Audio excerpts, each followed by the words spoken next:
welcome everyone to a brand new episode of the Lone Coat Mafia podcast.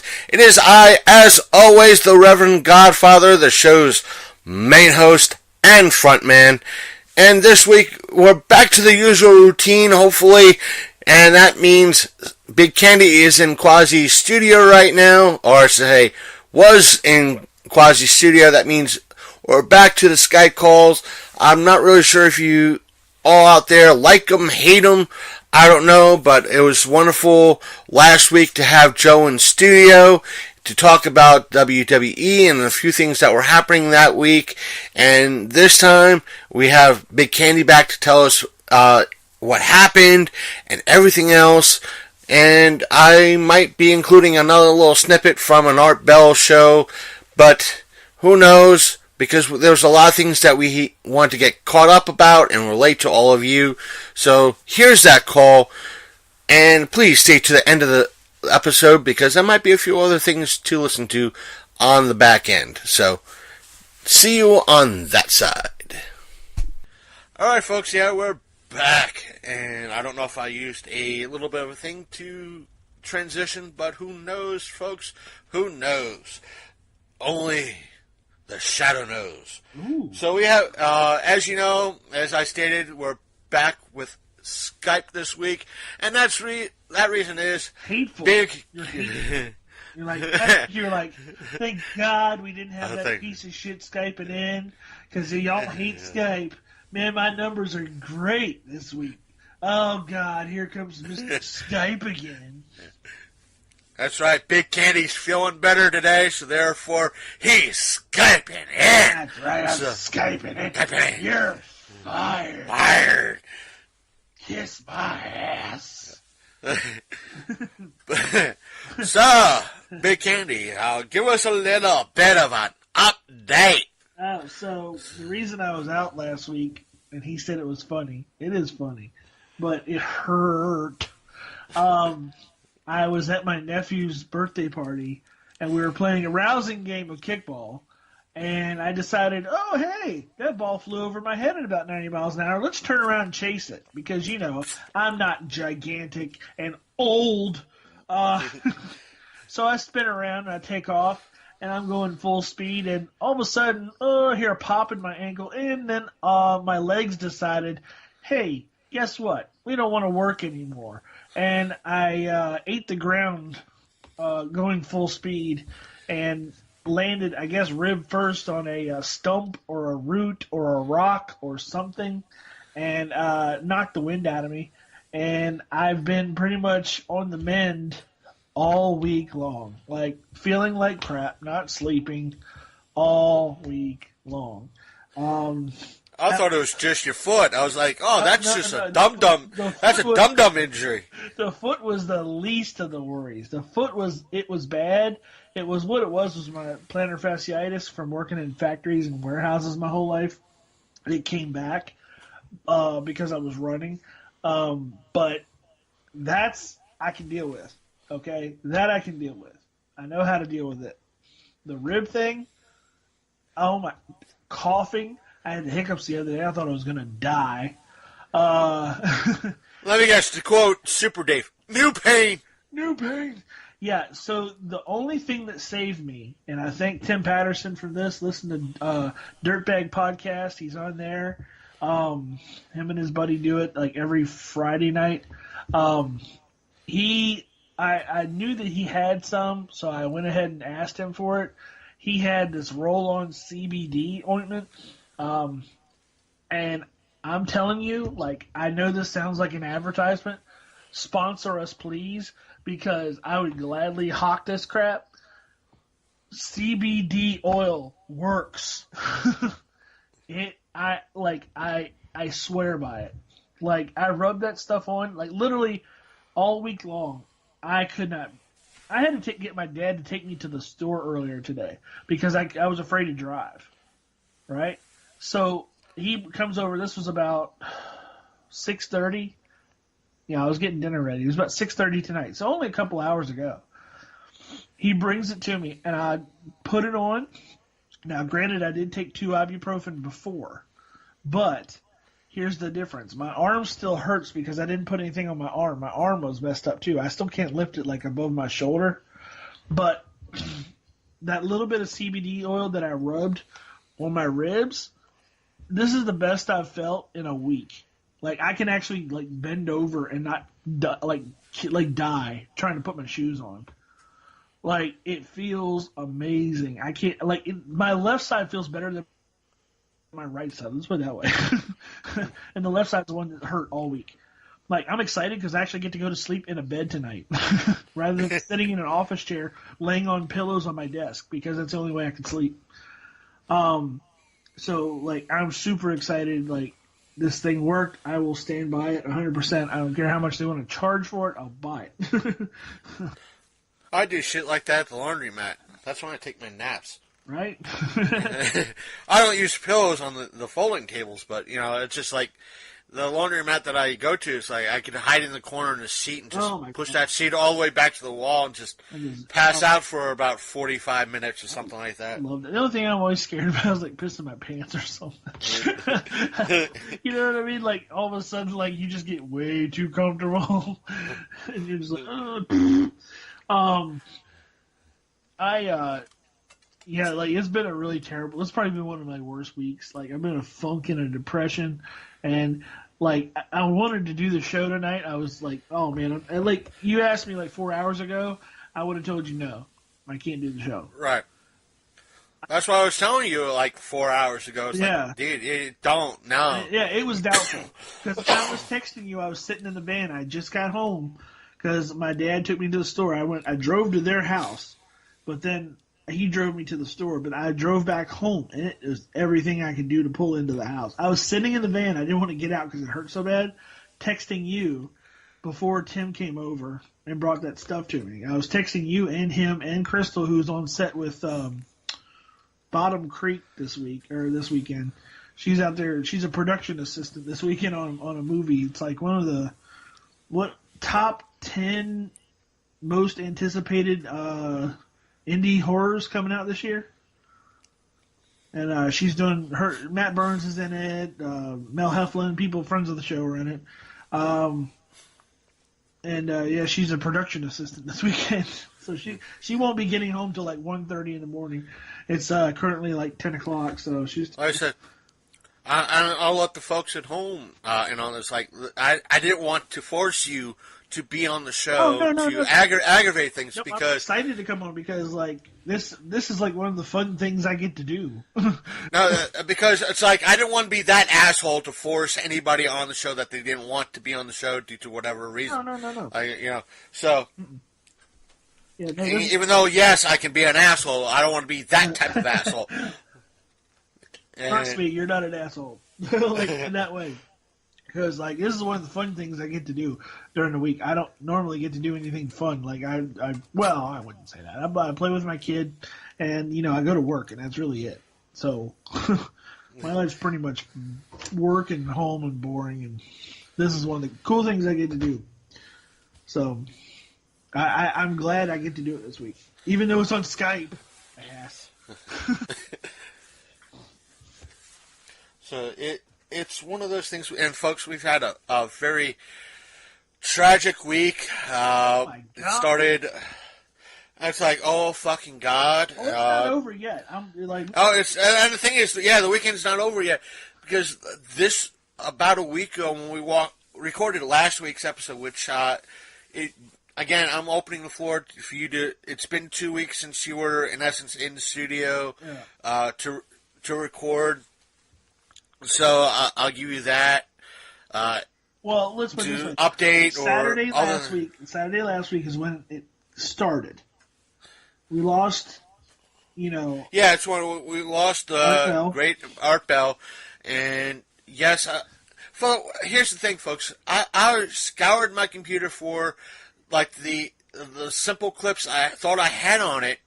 I couldn't find it. Oh, you didn't have those 2 clips. Well, I had them on my computer. It's just that when I was searching when I did a search, it was like the computer didn't see them. Oh. It didn't say anything Art Bell. For what it's worth, it's all over YouTube. So like you. Right. It's like it wasn't like I couldn't find something and rip something through, or contact Uncle Tony and, get something that way. But my computer just didn't see the clips that I had pre-done or available to me to use. Right. And I pulled out my backup drive that I have from my Mac Mini, which I have to recreate by getting another fucking jump drive, because I don't know where that drive went to. And it's like, this is the second jump drive that went missing somehow. What the? I don't know what. And I usually keep them in the same spot, too. Wow. And I found, this is after getting the Mel's Hole thing off. Yeah. That drive. I put it in, it's like I went back to it to search other stuff, and I was like, where'd it go? It's gone. But at least I had the Mel's Hole stuff to at least give you the guys and gals the clip of. I figured it's one of his most notable things. Yeah. His passing was, granted he was like, 89? Yeah. In his 80s. But he was one of those gentlemen that he was a little bit of a skeptic, but he was not condescending. Yeah. Again, folks, he wasn't like, oh, really? Yeah, no. Oh, yeah. No, he was like, it was more like, oh, do tell. Like how me and like, Big Candy are like, yeah, like, go on. Yeah. Go on, do tell. And you can almost hear him sipping a Mountain Dew and eating popcorn, It's and I dare say, and tell me if I'm wrong, but I dare say he might be the influence behind us doing this podcast. One of the many. Because, and this is something that you and I first started talking about when we started talking years ago, working back in 2004, 2003. It was the second time I worked at Kohl's. Something like that. Yeah, and when you and I would walk around, you're the one that told me about Coast to Coast. And because I kept hearing about it, then it's when I finally got, I was listening to it with my CD player. Yeah. I got the subscription to Coast. Yeah. And you tell me about all this wacky stuff, and I was like, what? And then you told me that it was on the local channel. Right. Because they used to broadcast it from the AM station of Wink. Yeah. And, at midnight. And that's when I started listening to it, and oh my God. Like, a lot of the early stuff that we talked about and still talk about on the podcast are references to when we used to listen avidly to Coast. And the thing is, because where I live at, now Big Candy lives in the Winchester area, he's able to get that station I'm a block away from the station. This is the days before he met his lovely wife. Yep. And everything else, but where he was living at the time in Winchester, he was able to get that station nice and crystal clear. I could get it into my fillings. It's so close. And where I lived at the time, and probably right now, I still get that station plus like 3 other stations coming in at the same goddamn fucking time. Yeah. So I had to, the time, even on AM. Wow. But I had to subscribe to it, literally subscribe to the station, or Coast to Coast, and get it that way, which I loved because I was able to listen to it on the way to work, pick and choose my programs, sleep regular hours. Yeah. I'd have to listen to it when it was on. Even though I had to burn stuff to a CD, and later when I finally got my iPod. You come into work that one day and you're like, you gotta hear this. And I'm like, what? And you're like talking about like Mel's Hole, and we're just like, what?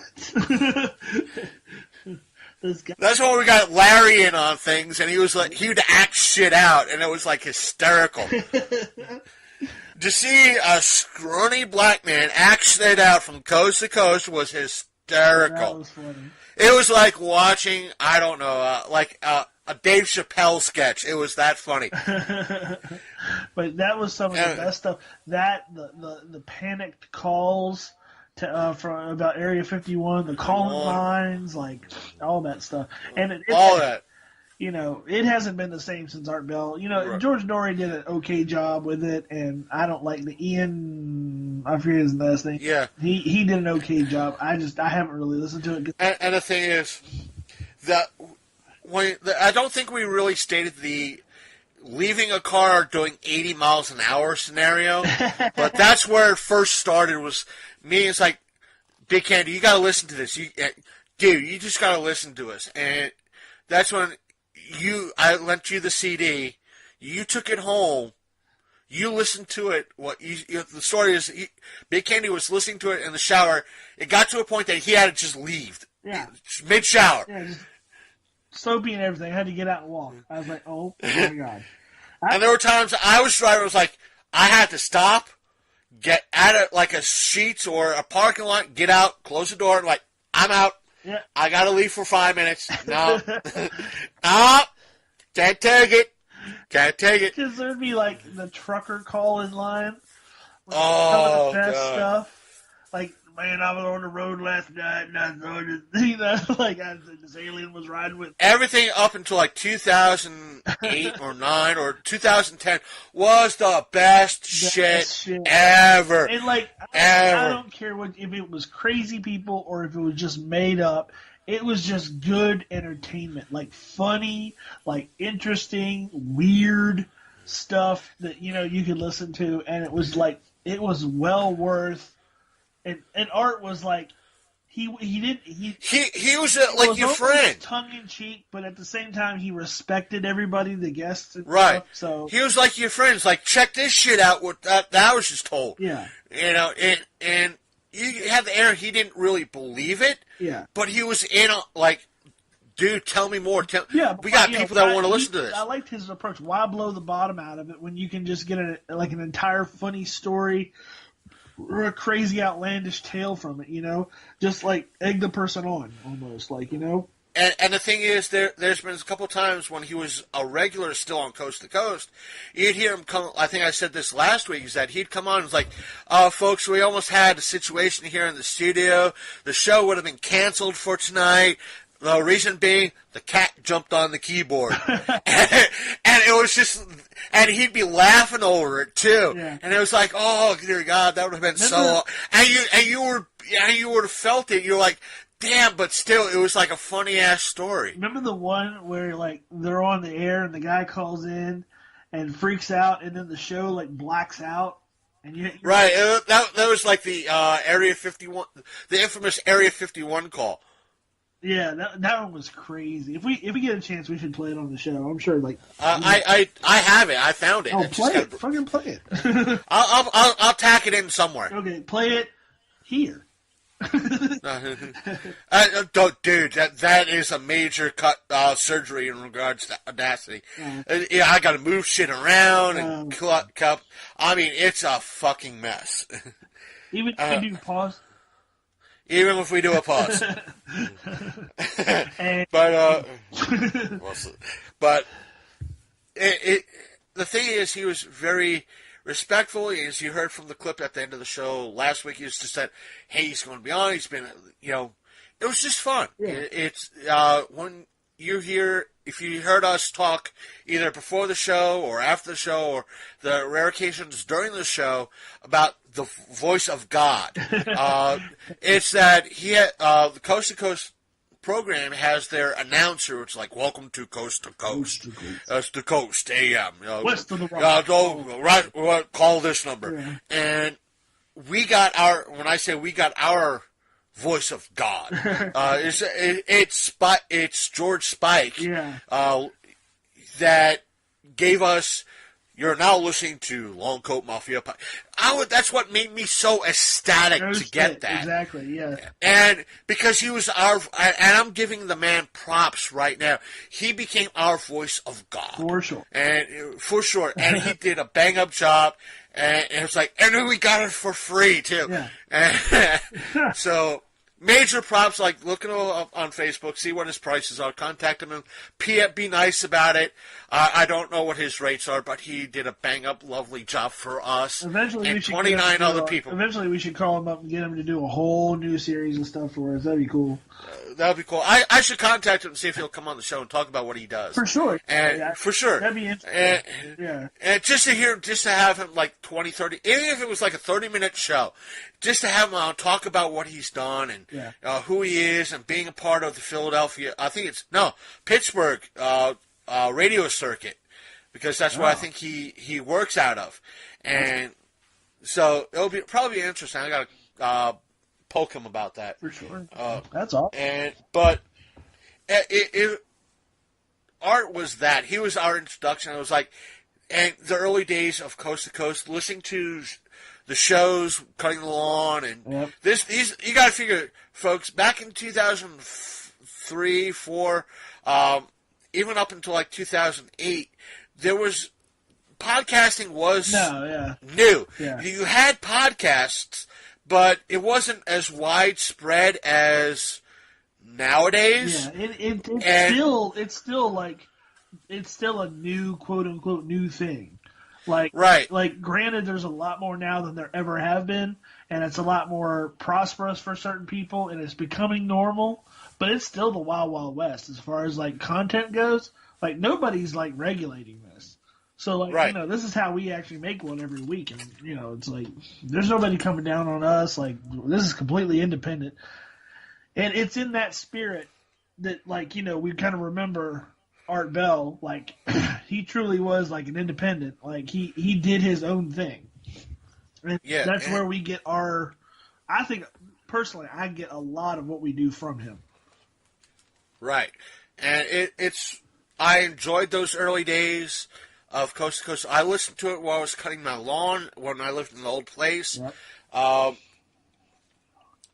It was just one of those aspects of doing that and listening to the programs, going to work or just walking, whatever, listening to the programs much like and you do just with the ear stuff. Much like you do with the podcast now.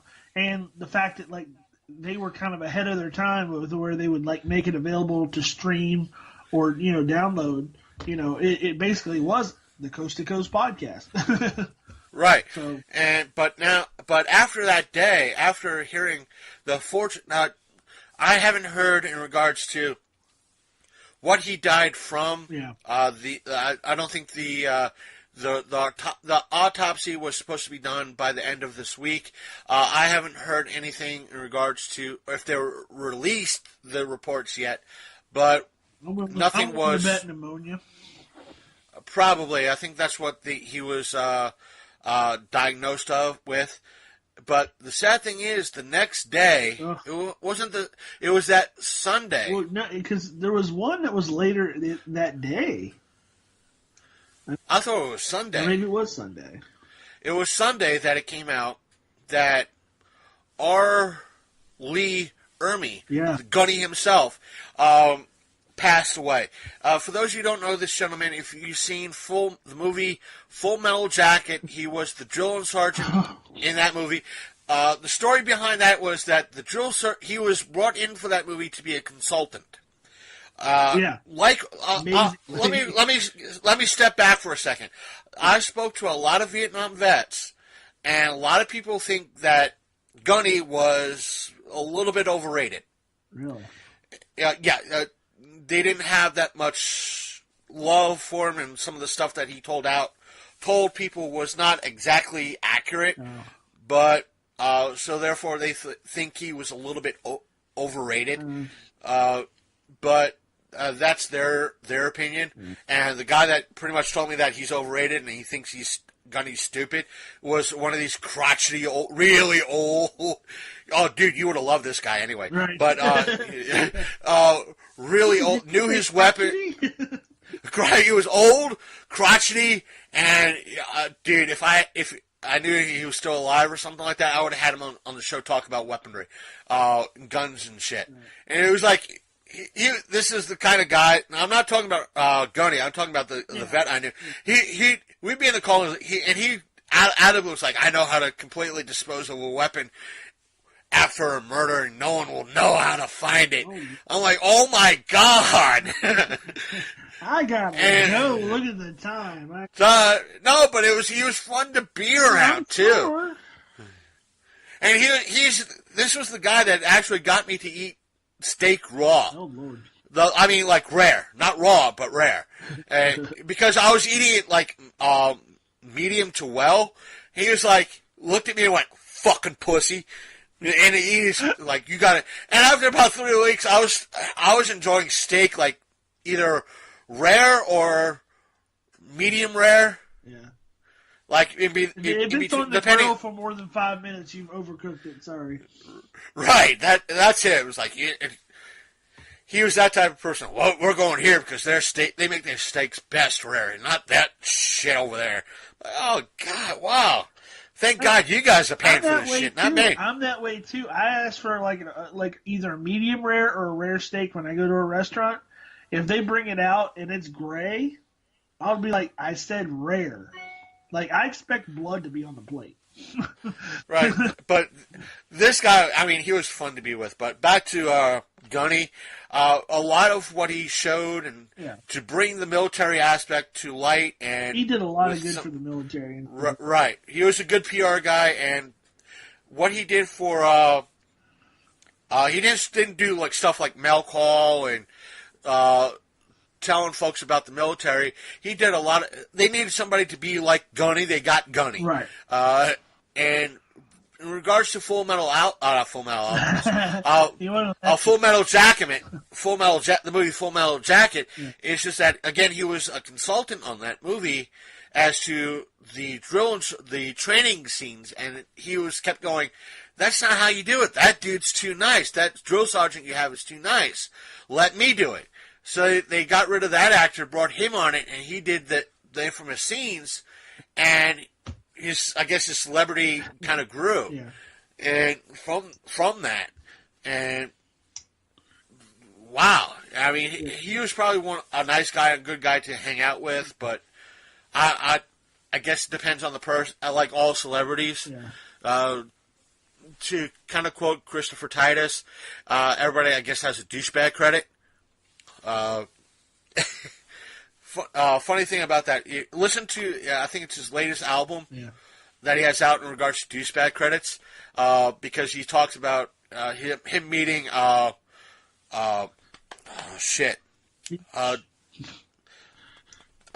Bruce Springsteen. Yeah. Bruce Springsteen is his favorite musician ever, and he said when he met him, he feared that he'd be Bruce Springsteen would be a douchebag. Right.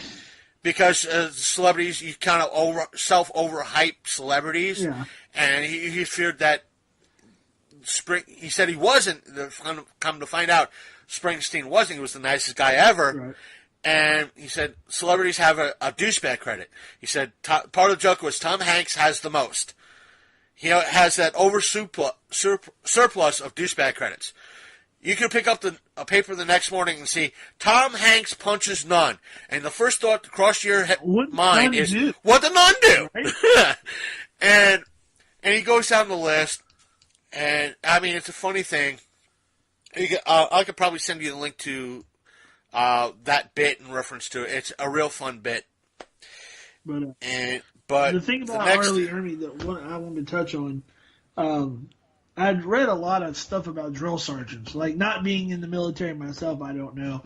But from everything that I've seen and everything that I've heard, is a lot of people say, well, that character was over the top. Yes, it was.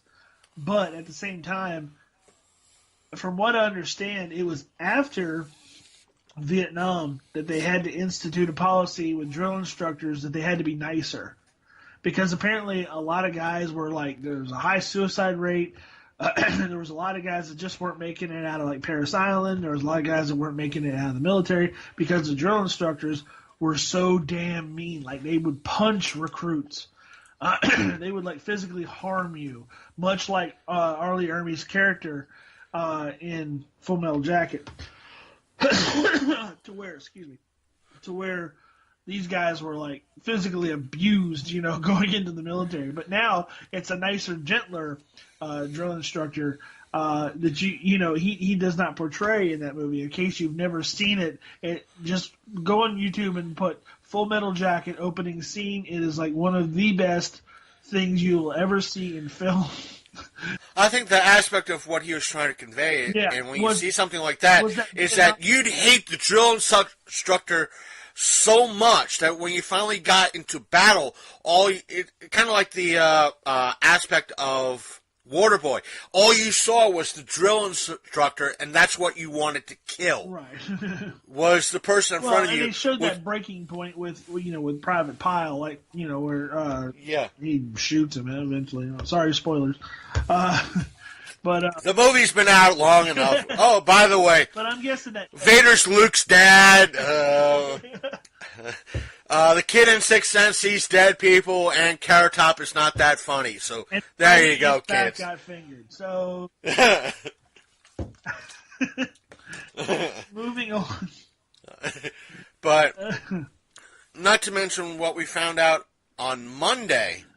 Not only also on Sunday did former First Lady, it was leaked on Sunday. They weren't supposed to say anything until like Monday or Tuesday, but it was leaked out by CBS News, I think, on Sunday. Former First Lady Barbara Bush passed away as well. Again, like her or hate her in regards to what she and her husband did. She did a lot of good for literacy in the country. Yes, yeah.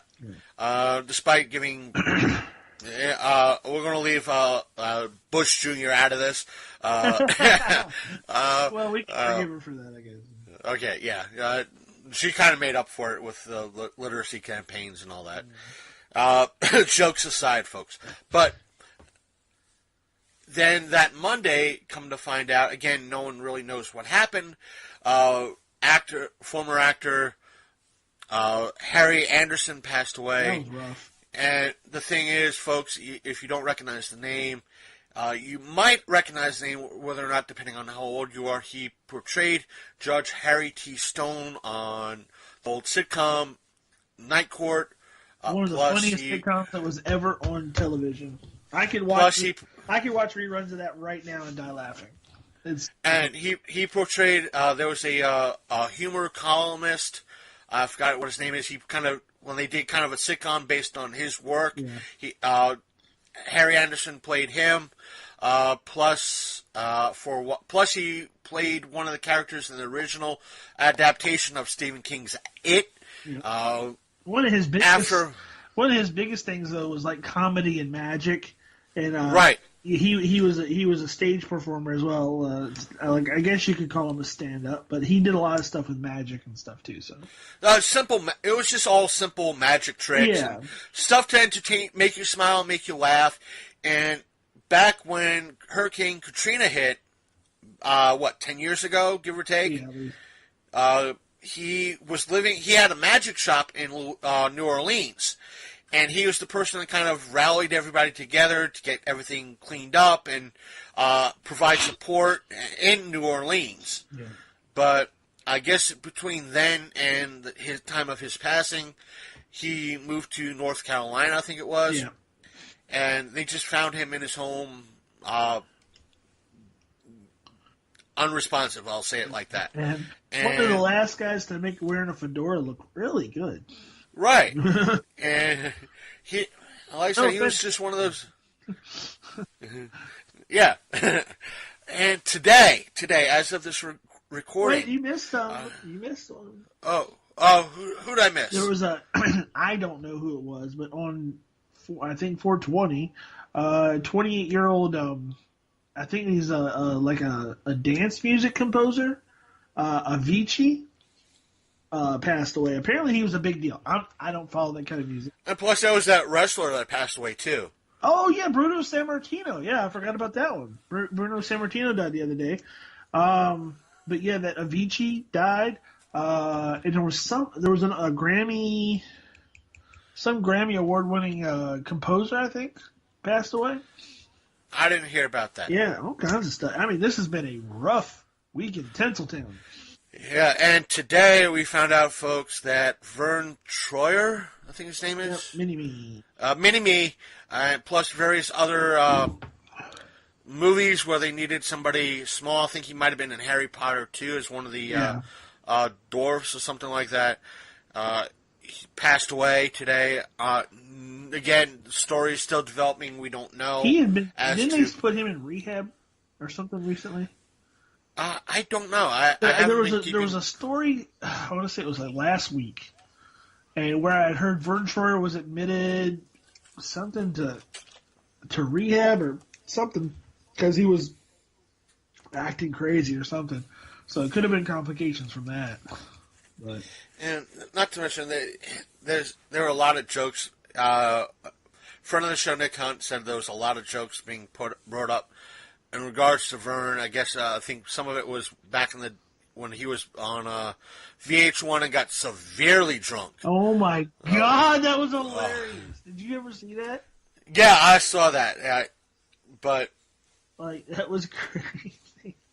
One of the last things I saw from him, and it was really cute, was he was at his house and he ordered this car, right? And it was like a Power Wheels. And he put it together himself, like in his garage, and he went driving around in around his neighborhood. It was the funniest thing. Like it was like a real. I want to say it was like what's that one that Elon Musk? What he make? What's it called? The Tesla. Tesla. Yeah, it was a Tesla, but it was like a Power Wheels Tesla. And he charged it up and like went riding around his neighborhood in it. He's like, a car for me. Yeah, well, let's put it this way. As far as jokes go, the body wasn't even cold, and they were hitting Facebook with, like, tiny coffins and matchbook coffins and, like, oh, my God. It was... Yeah, that's what I'm saying. Somebody posted up, it was like a pepper shaker. It said, oh, they cremated Vern Troyer today. I was like, oh, my God. But... yeah, body wasn't even cold yet, and they were already making fun. I mean, he all jokes aside, it's sad, but, I mean, granted, it's, people are funny. They're going to make fun of everything. and the thing is, it's a little bit too soon. Yeah, it is. It's like, one guy was like, I was laughing, but I was like, man, that's way too soon, It's like, geez, the guy just died. It's still headline news, man. It's the thing is, let me say it like that. It's shit like that is what got Logan Paul in trouble. That is true. No, that's true. It's like I appreciate tasteless humor as much as anybody who appreciates tasteless humor, but sometimes it's like, okay. Okay, to kind of lighter stuff. To go back several weeks ago, we talked about the aspect of this cult in regards to sex trafficking. Oh, yeah. Yeah. The head of this cult, let me bring up his name, Keith Raniere, was arrested several weeks ago in regards to, in Mexico, I think it was Mexico City, in regards to sex trafficking and everything else.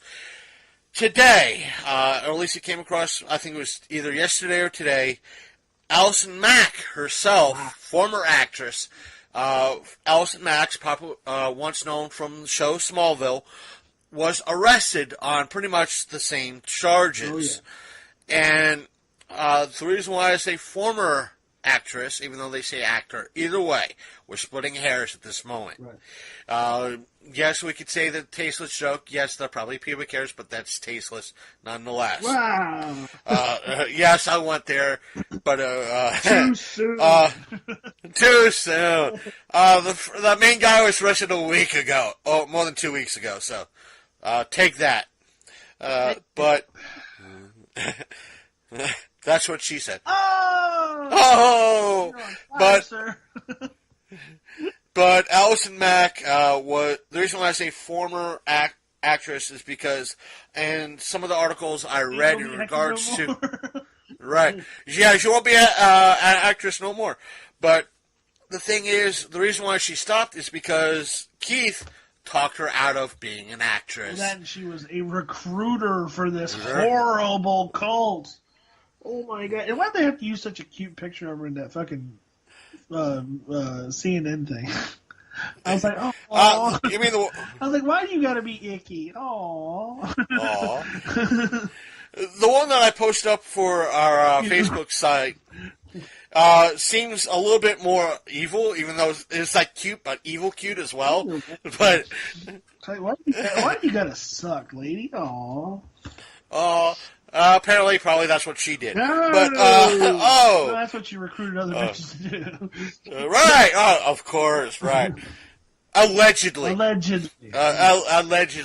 Remember, folks, every time we say the word allegedly, please take a drink. That's why we like saying these reports, so we can say allegedly. See, this is where we got to get sponsored by like one of the local breweries or the local beer houses or something. Like we really do, because like we'd be like, take a drink. It can work. Anyway, so back to Icky Girl. Back to the Icky Girl.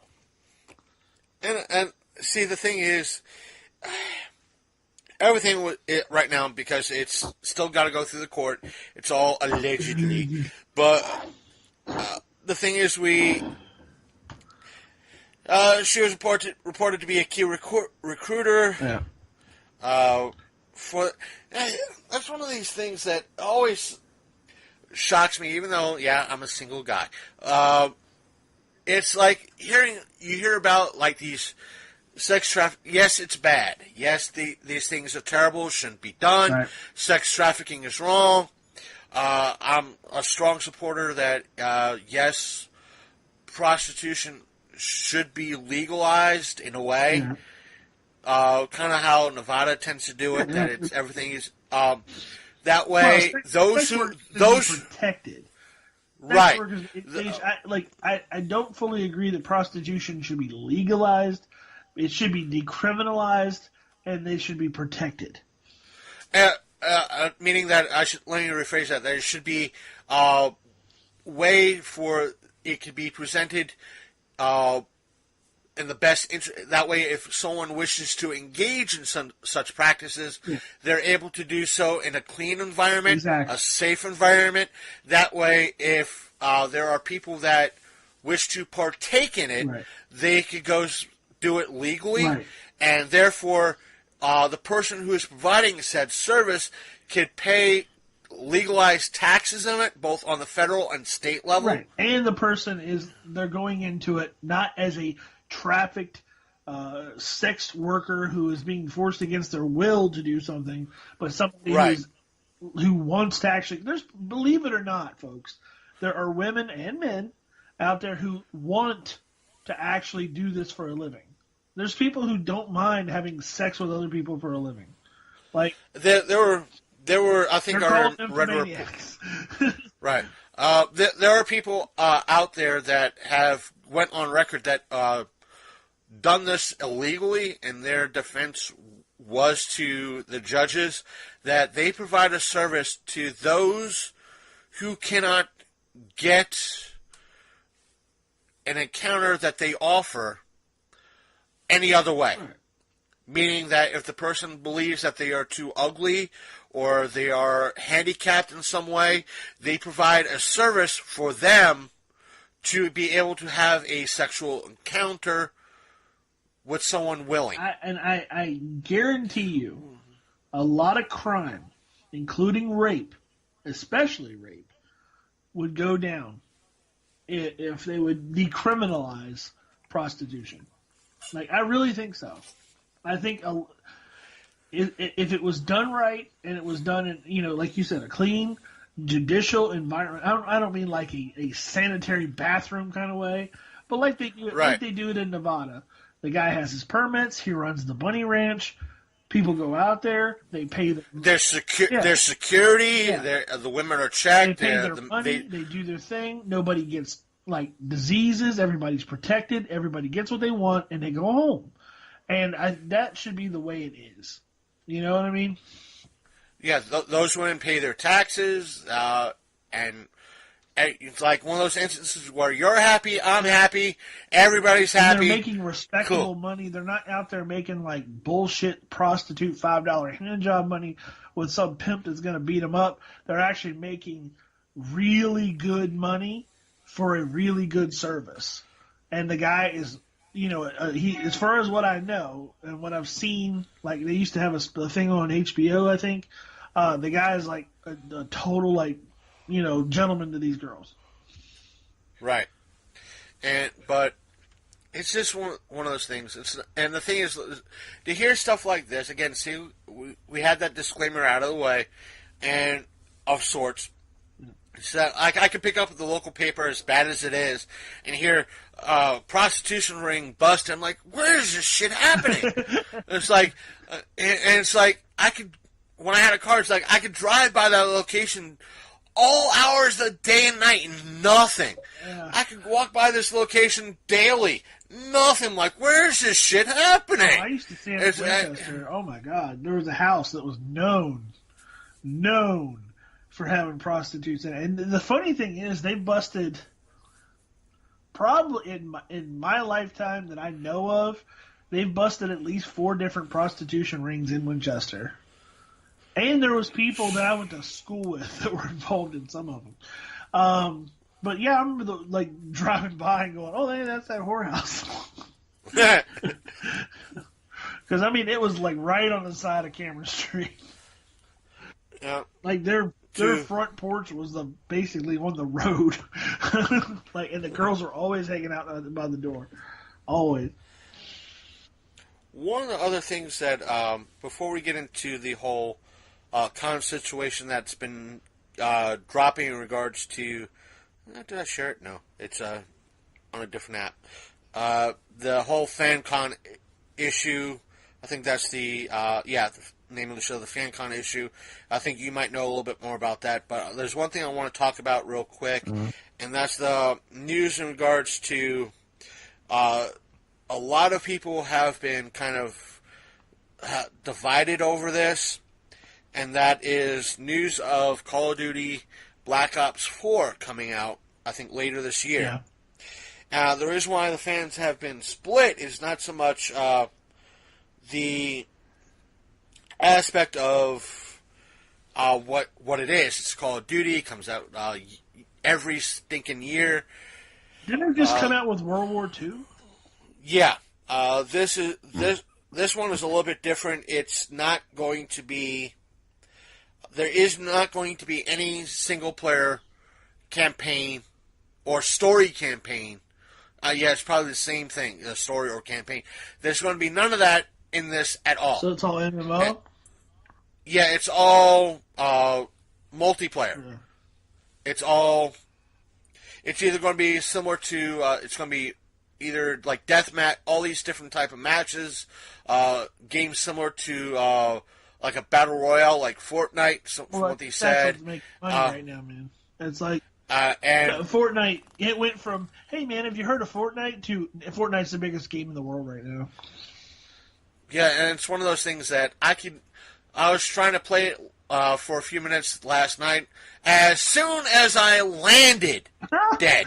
Yeah, it's the most frustrating game in the world because the video that I put up the other day that you posted too. Yeah, that's pretty much it. Yeah. It's like I am such a friggin' noob. I've been playing that game since last year. It's like you can't. I've been playing. It's like, how can you be a noob? It's like when you compare Fortnite with like something like Black Ops. Yeah, you have people that are level 50, but there's a chance of you killing the motherfucker. Right. Once you come on, you might have shit weapons, but there's always that chance. I always get blindsided. Like, I'll be running somewhere and just, bam, sniped. It's like, I never face somebody face to face, and when I do, I panic and I freaking shoot them in the chest 3 times, and they shoot me in the head. It's very hard with a mouse and pushing AWD. So, and the thing is, when I approach some of these fuckers and have a weapon to shoot them with, or say 9 chances out of 10, I know we get away from Black Ops a little bit, but 9 chances out of 10, I still have that fucking pickaxe Yeah. and they got a fucking gun. Yeah.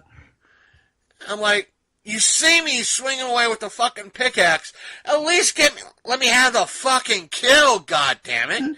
And it's like you have to know where to land, and you have to kind of like gauge like, okay, like is there other people going to be here? You know, it's a nightmare. But we'll talk about that in a minute. Go on with Black Ops. right, There's something I actually want to talk about with Fortnite. Two things actually. So. And the thing is, but with Black Ops, it's just going to be the multiplayer aspect. It's going to have zombies. It's going to have like a battle royale, and it's going to have the atypical Black Ops matches. I'm sure there's going to be an easy ranking system in it that you can progress and easily acquire better weapons. Not like Fortnite where you have to find the shit in order to use the shit. Right. And that's what frustrates me. I like the aspect of a Call of Duty or a Halo where you can customize, but there's also that level of progression, so to speak, that you're able to, this is now unlocked if I want to use it. This is now unlocked. But the whole aspect of loot crates is bullshit. Yeah, exactly. Yeah, having to buy stuff. I mean, like, the thing with Fortnite... Yeah, they'll say it's cosmetic, but... Yeah. The thing with Fortnite, it is completely cosmetic. Like, dude, like all the weapons that you can get are in the game. Like, they're playable for anybody. But the problem is, like, you can't always get to those weapons because, like, you have to make it through the game to get, like grenade launchers and stuff like that, and like guided missiles. They're only available from the like little balloon drops, like the supply drops. Like, you can't get those throughout the game. I mean, very rarely. But like, the cool thing about Fortnite, other than those other games, is like you have to buy everything. Fortnite, you just buy skins and like you can buy different like axes and gliders and stuff, but it has no outcome on the game whatsoever. There's no advantage to buying that stuff, which is actually a great idea. But like, I see where you're going with the whole Call of Duty thing. Like, you have to unlock or buy certain weapons or buy certain things and to make your game better. That's bullshit. Just like with Call of Duty, you don't have to buy. Basically, if you hit like level 10, a new gun will be unlocked. Oh, I see. That's it. I see. Everything else is kind of cosmetic. That with the loot drops and everything else, right. Or you get that's it. Yeah, anything where you got to buy stuff to make to better your game is bullshit. I don't like that stuff. That's crap. But like, yeah, I don't. As long as Stone Mountain 64 is going to be playing, like, you know, Call of Duty, I'll watch on YouTube. That's okay. You know who I'm talking about? No, I don't watch Call of Duty on. Oh my god. Okay, so anybody who doesn't know who Stone Mountain is, he's the guy who takes playing it, quote unquote, way too seriously. Like he'll like when you like drop into his like squad, he'll be like, "Okay, squad, I'm still that guy, commanding general." Da, da, da, da. Yeah, like I got orders from that guy. And it's like the funniest thing to sit here and watch him play. Like, I'll watch him on YouTube like all the time. But yeah, I don't know. Fortnite news. What I want to talk about real quick. So the big news going into this coming week was the comet, the meteors. It's gonna destroy Tilted Towers. Well, yeah, I saw that. I think we talked about that a little bit. That it came, the whole, and it went, and nothing happened. Like, the right. whole Morse code thing was bullshit.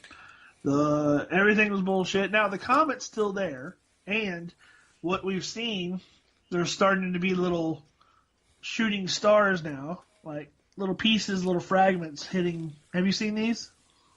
No, I've seen the comet. Yeah, in the game, if you watch, you'll see little fragments, little shooting stars, and little things come down out of the sky. So I don't know if that's a prelude to. I'm thinking that they're going to do it at the end of the season, which is in like, I don't know, I forget how many days now. But so that's the big thing with that, because that ended up being a dud because the 18th was supposedly the day and nothing happened. Right. The next thing is they just did the update. They brought back 50v50. But now Yeah, I saw that. they did it right. So now you can't team kill, which is awesome. Like, in other words, you can't kill people on your own team to get better weapons. Well, you can technically, but you can't like shoot somebody and take their weapons. On your own team. On the other team, yes. They split the map into two, and there's two battle buses now. So when they drop a red team and a blue team. So it's not everybody launching from the same bus and then having to scatter or, figure out whatever to do. So now you're getting that aspect of what they wanted originally. So you're getting people actually building bases and stuff on the first day. But as it's progressed, a lot of the players have figured out that they can just drop into enemy territory and just start taking them out because it's very hard to distinguish team from team. The only reason you know who's on your team is they'll have an arrow over your head, and unless you're just super paying attention, sometimes the person will just mix in, and you'll be like, "Oh, that's on my team," and they'll just start team killing everybody. But the 50v50, even with that aspect, is still a way better than the last version. So version 2 just came out. It's really fun, very addictive. Even if you lose, like today. I lost, but I was the last person alive on my team, and I was hiding. And it took everybody on the other team. There was 20 surviving players on the other team. It took them like 25 minutes to find me. And I was in the circle the whole time. But that's the new update. There's a new update on a new gun. There's some other stuff coming, and I don't know what they're going to do at the end of the season. But it's still, because of all the telescopes that they put in the game, they're pointed towards like the same direction still. And all the space stuff that they put in the game, everybody's still either speculating it's going to be a comet or it's going to be a spaceship that lands. They don't know. And one of the other things I want to get into, that because I've been looking into it, is that over the next, I want to say 2 to 3 weeks, the new DLC for Destiny will be dropping. Now, but the thing is, people are leaving Destiny in droves. The diehard folks, the uber diehard folks, are leaving Destiny in droves already. It's done its time. It's done its time. I don't think few people are saying that the new DLC will bring a lot of people back. I don't see it. The thing is, it left a bad taste in a lot of people's mouths. Oh yeah, it wasn't the fact that the game was user friendly or friendlier to the casual player. It's that they did a lot, especially over the past couple of months, the early part of this year. They fucked over a lot of fucking fans. For sure. Putting everything that in the loot crates, their version of loot crates, and everything else, the XP problem, the cosmetics problem, and everything else. There's one-time shaders. That's it. Yep. And everything else that they've been doing. Oh, and they're promising to fix it and to fix it. Oh yeah, when's it going to be fixed? Oh, the end of 2018. Yeah, when nobody's playing it. And when nobody, in essence, will be playing it, it will be finally fixed. And one of the things that they came out with in regards to the new DLC is that there's a thing in regards to a lot of multiplayer or online games called, the technical term is TTK. It stands for time to kill. Uh-huh. Meaning that if you play Fortnite, there's a standard time that it takes for you to kill an opponent. Same thing with Halo, Call of Duty, name the game that has a type of multiplayer again on it. With Destiny, instead of decreasing it to where the industry standard is, they've always increased it. Whereas instead of it taking, let's say, 3 seconds, it takes 5, then 6, then 8, making it harder and harder. You mean by like where you shoot an enemy, or like when you shoot an enemy? Yes. Where they acquire damage. Yeah, when you're shooting an enemy or the opposing opponent, it should take instead of it taking less time, it takes more Now, time. when you shoot somebody in Destiny, do you get a hit counter? Like, does it tell how much damage it's putting on that player? No. So No. They have you just see a reaction, so you just see him get shot. Right. See, I like the aspect on Fortnite that when you shoot somebody, there's a real number. Like, if you shoot somebody in the chest, you'll see, like, okay, I shot this person in the chest, 48 damage. And it'll be blue or it'll be red, which means if it's blue, it's 48 damage to their overshield. If it's like 75 damage, that's 75 damage red. That means it's 75 damage to their actual overall health. So like you can what I'm saying is, so and I get that. So what they did was they actually made it different zones of the body, and different guns have different results. So like if you have a burst, that if you shoot somebody in the chest, you're gonna get like 23 damage, right? And it'll register. You'll see either way. So I don't know that time to kill. I guess it all depends on the weapons you have too. But meaning that let's take the standard Call of Duty, right. that if you shoot somebody in the head in Call of Duty, that person is gone, done, instant death. Or if you stab somebody up close, it's instant death. In Destiny, you get a headshot, they're not going down. If you stab somebody, they're not going down. Why? Is unlike or if you go in Halo, it takes two shots to the head for an opponent to go down.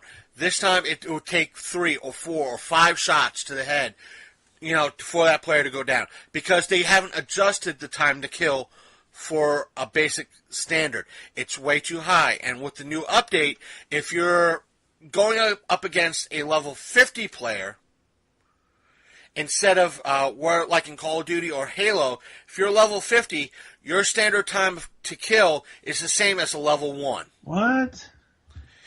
No, what I'm saying is, if you're in Call of Duty, you're a level 50 player, and you go up against a level 1, the time to kill is the same thing. I see what you're saying. Yeah, it's the same. It's the same thing. It's the same. It should be actually meaning.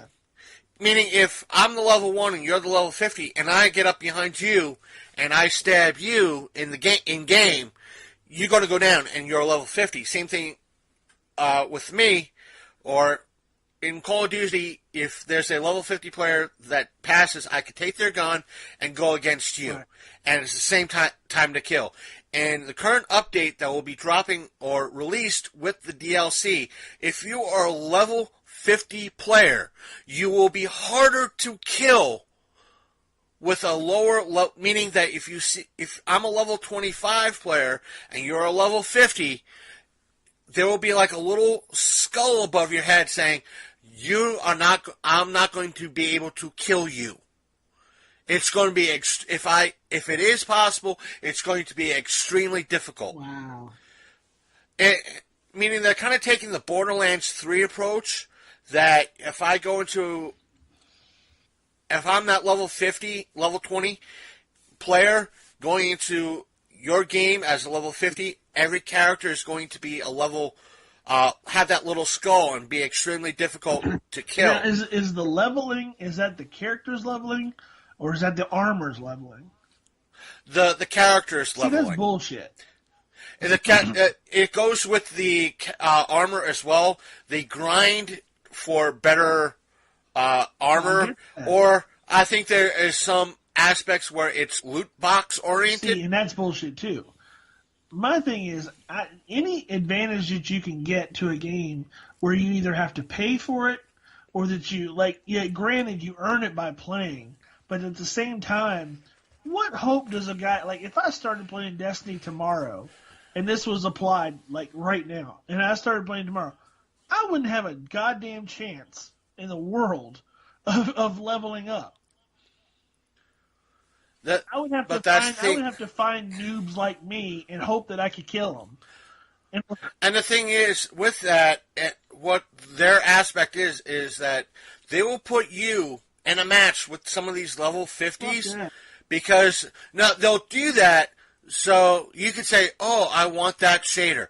Oh, I want to be able to get that gun they're using, which can be, in essence, bought and paid for through either Eververse or real-life cash to get you to do that. Wow. Meaning that you could buy better stuff to turn in to get extra things to turn in and get better stuff. I'm just going to stay away from Destiny. So that's that. If anything, it's like, let's say I had an extra Xbox One. Right. The two things I'd probably give you is the Master Chief Collection, the Borderlands 3, the Handsome Jack Collection, Master Chief Collection, and a copy of Halo Reach. And maybe Black Ops. One of the Black Ops games. Because it'll be, especially with friends, they're fine, they're great, and you don't have to really worry about loot boxes. Right, yeah. And with, like, the Master Chief Collection, it's the original games just remastered. Right. And that's stuff that all weapons on those games are in game. Right. Like you're not getting, like, you're not having to, like, grind for weapons and armor that, like, well, one of the Reach or one of the Halo games you did, but, like, I mean, at least it was attainable. Yeah, with Reach you kind of were able to unlock more armor as you went through the game and customize your character, but you didn't pay real money for that. No, it was all through ability, which was that I don't have a problem with that. As much as I have a problem with, okay, like a level 50 character has like level 50 armor. Okay, I have no shot.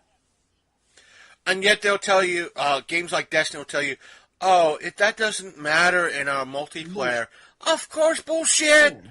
I could be a level 20, and if the player's a level 50, they're going to have that advantage. Well, I might as well just stand there and get killed because, like, I don't have a chance in hell. Like, but there's times that I know for a fact I could go into Call of Duty World War II right now and play their smallest map. I know I'm going to get fucking killed every so often, but there's going to be days and matches that I'm going to be the best I can be, but I'm going to have fucking fun. Yeah, why not? Yeah. But even though I might be a level 10 right now, and I'm going against somebody who prestiged 15 times and, have better weapons, but I'm still going to be able to have fun, and kill the motherfucker. How hard and is it's not going to matter. Up in Destiny? For the first couple of levels, not that hard. But once you hit a certain, it seems like there's a ceiling. Right. If you're not constantly grinding, you're not going to get up to some of the levels that let me put it this way. They tell you to What's be the at. highest level that you can get? I think it's like right now 350, and right now I'm barely at 310, if not 320. And it's going to take me forever to hit that max level. What I'm saying is, like, is there a level that's, like, literally unattainable unless you buy shit to get to that level? You would have to buy shit in order to get to that level. See, that's ridiculous. That's what Destiny has to... And it's come out that the only way Bungie's going to be making money is with the loot boxes and the loot crates. And that's why they hide a lot of the shaders and some of the weapons that you could only...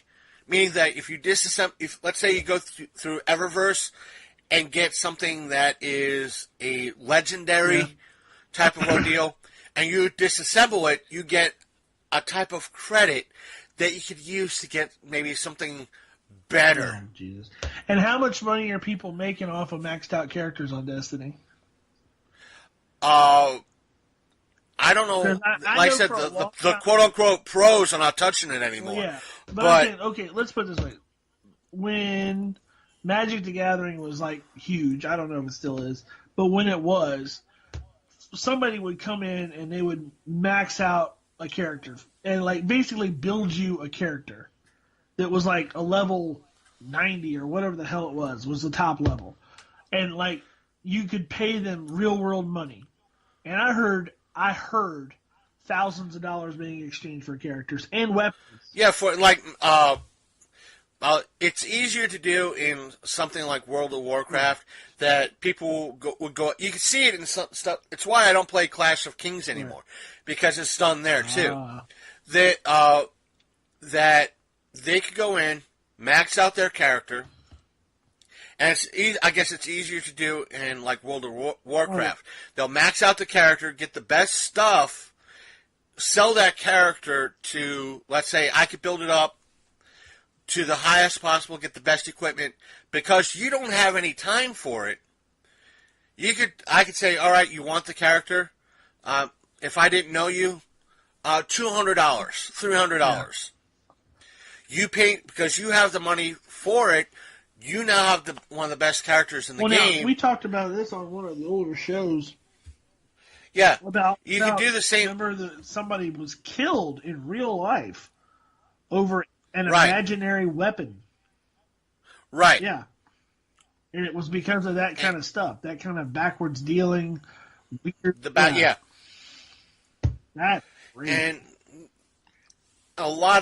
that's why a lot of people think, or in regards to games like Yu-Gi-Oh! And Magic the Gathering, where, yes, a little bit of Pokemon to an extent, in regards to the trading cards, that they do have some value, that it's a kind of pay-to-win, because you could go to a card shop that deals in that type and buy the better cards, or go online and buy the better cards and build a better deck. So here's the thing, and I know we're getting way off subject, but at the same time, like, we are a geek show anyway, so here's the thing. Even if I went to a store, let's just say Magic the Gathering, because it's something that you know. If I went and I bought a Black Lotus, and I bought Time Walk, and I bought the Power 9, and I made a deck with those in it. I'm a novice player. I've never played before. You have more experience than I. Could you beat me with like a Walmart deck, even if I had those in mine? Right. Yes. Okay. There have been people that I know who have, they call them their decks like asshole decks, because if you played against them, like, my God, you're a fucking asshole. That's how strong these decks are. And he said he just gave his girlfriend the basic, he got her a Walmart deck for whatever the latest edition was. It was literally off the shelf, and she won a match. He was hitting her in regards to the game, with everything he had in that deck, and she still managed to win with that deck. And that is skill, because he assembled that deck. So, like, I guess the thing is, with card games, even if you can buy the best stuff, it still doesn't mean you know how to use it. Right. But, like, with these games where, like, you buy a major character and you buy, like, a major weapon, honestly, I've seen it where, like, novices will get these things and they wield them, and there's nobody that can stop them because they're so maxed out. Like, you can't defend yourself. Yeah, there's a card. I was down the rabbit hole in regards to YouTube. Yeah. As we all know, YouTube is that rabbit hole. You could watch one thing, and 3 hours later, you're learning to talk to giraffes. Of course. By the way, but I was watching in regards to, it was, I guess, a Yu-Gi-Oh! Channel comparing Magic the Gathering cards to what the Yu-Gi-Oh! Equivalents would be. And he mentioned a card that I had to back up the video and take a picture of, in essence, what the card said, so I could inquire some of the folks that I know who are bigger Magic the Gathering cards than I am. Because I didn't hear about it, and the thing about Magic the Gathering is that their cards are very, I won't say finicky, but sometimes how they word the cards, it could utterly mean you, the person playing that card, or it can mean your opponent. They're that vague. The sketchy wording. The sketchy wording. Sometimes it's meant to go that way, meaning that you have that one card that's so sketchy worded that you could use it against your opponent and it still be legal. Right. And it could also be used against yourself. Right. But the way this card sounded, it made it sound like I could use it against my opponent. But when I inquired about it, he said, no, that's what's known as a suicide card. Oh. And he said, meaning that if you're playing against me and you know my deck is going to kill you, meaning that you're self-aware enough that you're going to eventually, within a couple of hands, be out of the game. You're going to lose anyway. That you play that particular card, cut yourself down to the last 2 cards in your deck in hopes that you could win in the next 2 hands, meaning that you're going to lose, but it's going to be on your terms instead of mine. Right. You can't flip it against me, making me lose the game. It's going to be you that does it. It affects only you. So, but there's probably cards in the game that immediately I could drop the card, activate it, and it's going to be against the opponent. But in this case, the wording was, I had to make sure the wording and what it was for before I went out and searched for the card and put it in one of my decks. That way I pulled up, okay, you're dead in 2 moves. And there have been times, I'm a casual player for Magic the Gathering, and there have been times I pulled great moves out of my ass, so to speak, in regards to the deck that I put together against people that have been playing for a good many years, constantly on a weekly basis. Sure. And it's, I tell folks, like I would tell you, if you're learning to play Magic the Gathering, find friends that are fucking better than you. That way you're able to customize your deck to come close to their level. You won't be at their level, but you'll come close to that. You'll be able to at least last a few rounds. Right? And because that's the whole thing. With cards, at least you can do that. At least you can. At least your skill level is what's going to keep you alive. With the video games, with buying out characters and buying weapons and stuff, like I said, you have no chance. That person can walk into the game, literally first day. Oh, I bought this character, and just hammer through the damn thing, and they. And the worst thing is they don't get anything for it. They're already maxed out. It's just them walking in there swinging their dick around. That's all it is. That's what happened with Battlefield 2.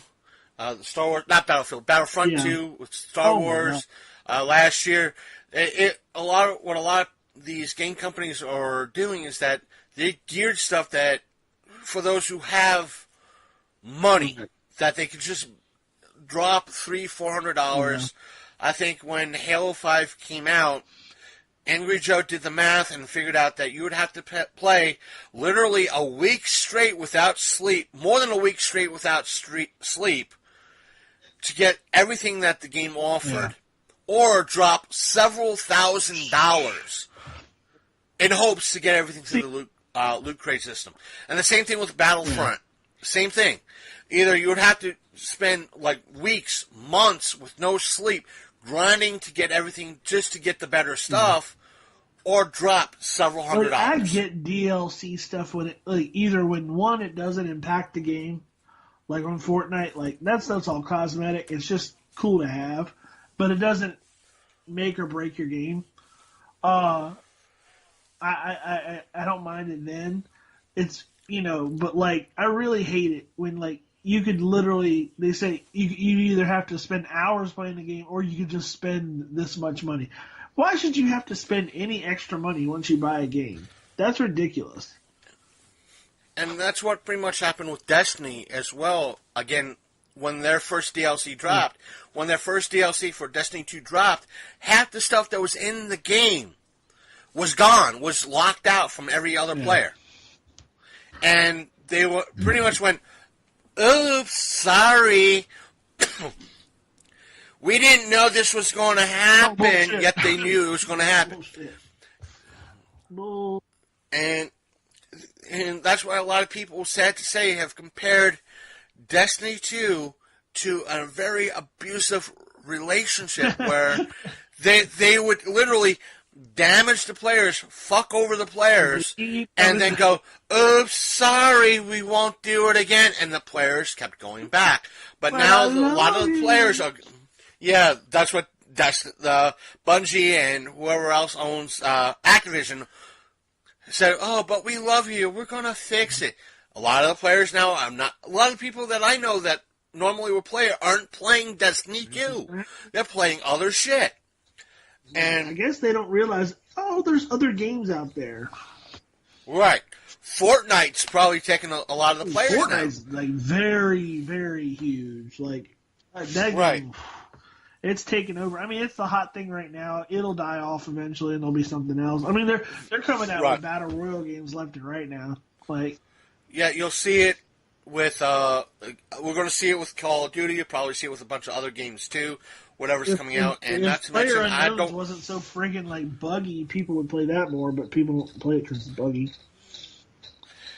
And I saw even though sometime soon we'll be seeing more in regards to the official, not the pre-sequel, but the official Borderlands 3 announcement will be coming out soon. I think we talked about this at one point, but. Not only that, a couple of weeks ago, I think I posted up on our site, on our Facebook page, again, facebook.com/The Long Coat Mafia Podcast, but there might be, now, this is rumors being tossed around left and right and center.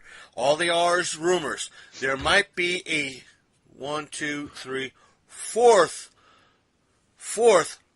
Bioshock game. And some people are speculating that it's actually going to be a fourth one. Some people are saying it's going to be a 4K or ultra high def remaster. Who knows? It's open speculation.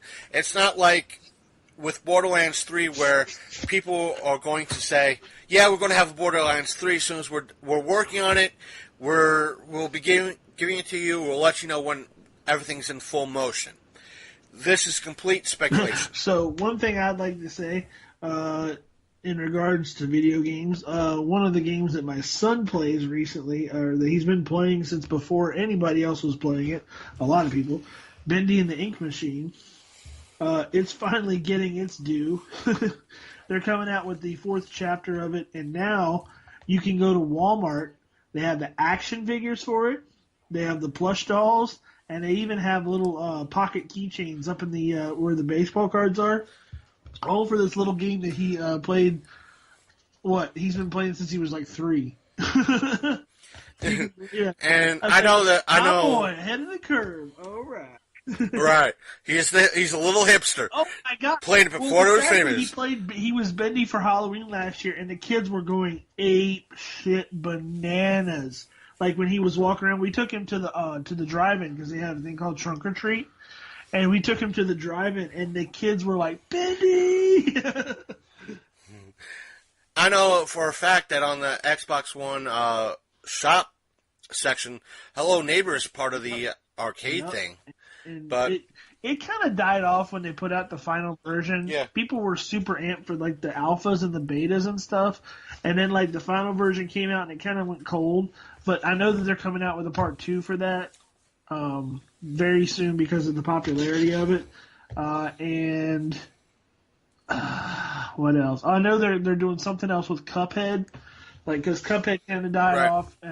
People still really like Cuphead, but it's starting to die off too. That's because I haven't played it. I want to pick it up. It's just that it was supposed to be hard as shit. Oh, it's fucking hard as shit, trust me. And I'm trying to think of what else. There's some other game like that, little downloadable game that was crazy. I don't know. I know he's been playing a lot of Roblox lately too, so. And to kind of move on a little bit, to get out of video games, let's kind of move on to a little bit more different controversy, so to speak. Moving on, and I think you know about this a little bit more than I do. I've been hearing. Yeah, so apparently there was supposed to be. Are you talking about the fan con?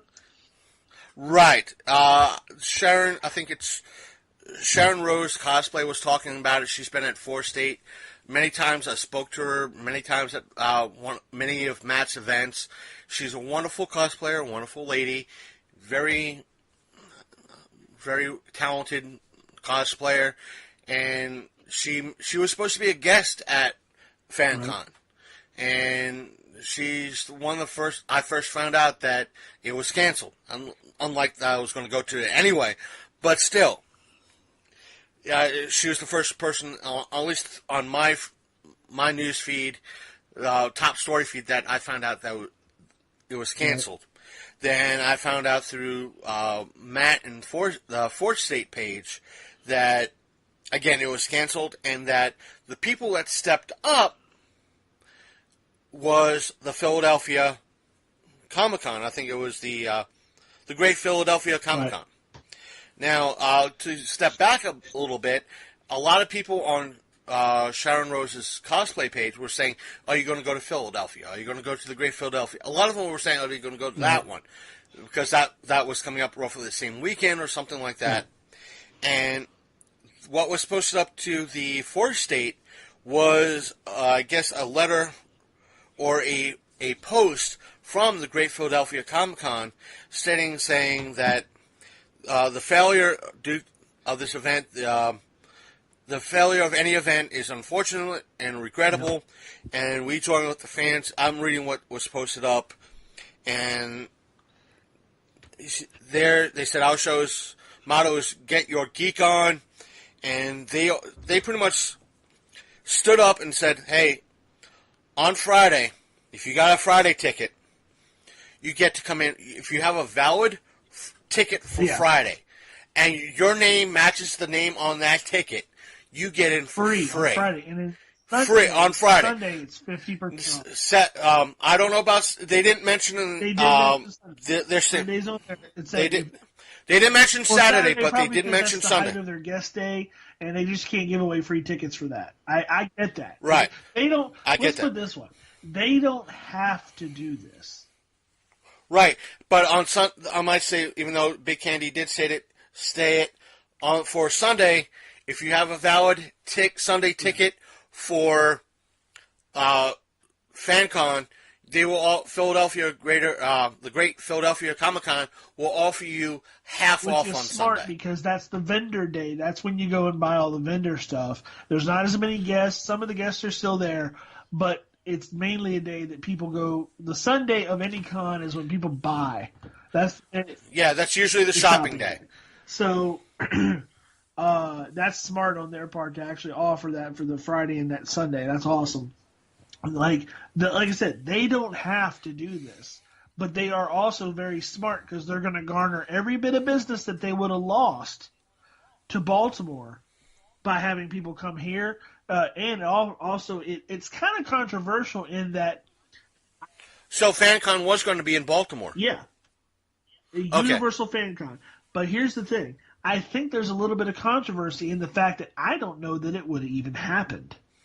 Because apparently this guy, Ty Pham, who's behind it, this is not his first trip to the rodeo. He's actually tried to set up something before, and it was canceled, and he refused to give refunds. That's why they're offering this, is because apparently they're refusing to give refunds not only to the people who were attending, as far as the people who bought tickets, but to the vendors as well. Apparently, the vendors are not being reimbursed for their spots. Lord knows how much they had to pay, anywhere from $150 to $400, I'm guessing. If not more. I'm saying per table. Right. So apparently this guy, it didn't work out, so he's just taking the money and running. And this is after they had put up a Kickstarter and taken money for tickets and taken money for vendor spots. If you're asking me, I'm thinking this guy's going to get sued 6 ways to Sunday. But I don't know. I don't know the legalities of it. He did put apparently no refunds on the tickets. So going into that, if you agreed to that when you bought the tickets, I guess there's nothing he can do or nothing you can do about it. I don't know. I don't know the legality behind that. But to me, it sounds like an ongoing scam. Right. And the thing is, let me put it for the folks home in context. If I personally hear of anything being run by somebody named Ty Pham, ThaiPham, I'm not going to put money down for it. The reason why I want to put things in context is that, when was it, like last year, that Matt had an event, or was going to do an event, and it didn't work. For some reason, it didn't work out. Right. And I think myself and you included, had money in for tables at the event. And the thing is, now this is one, I'm praising Matt for this.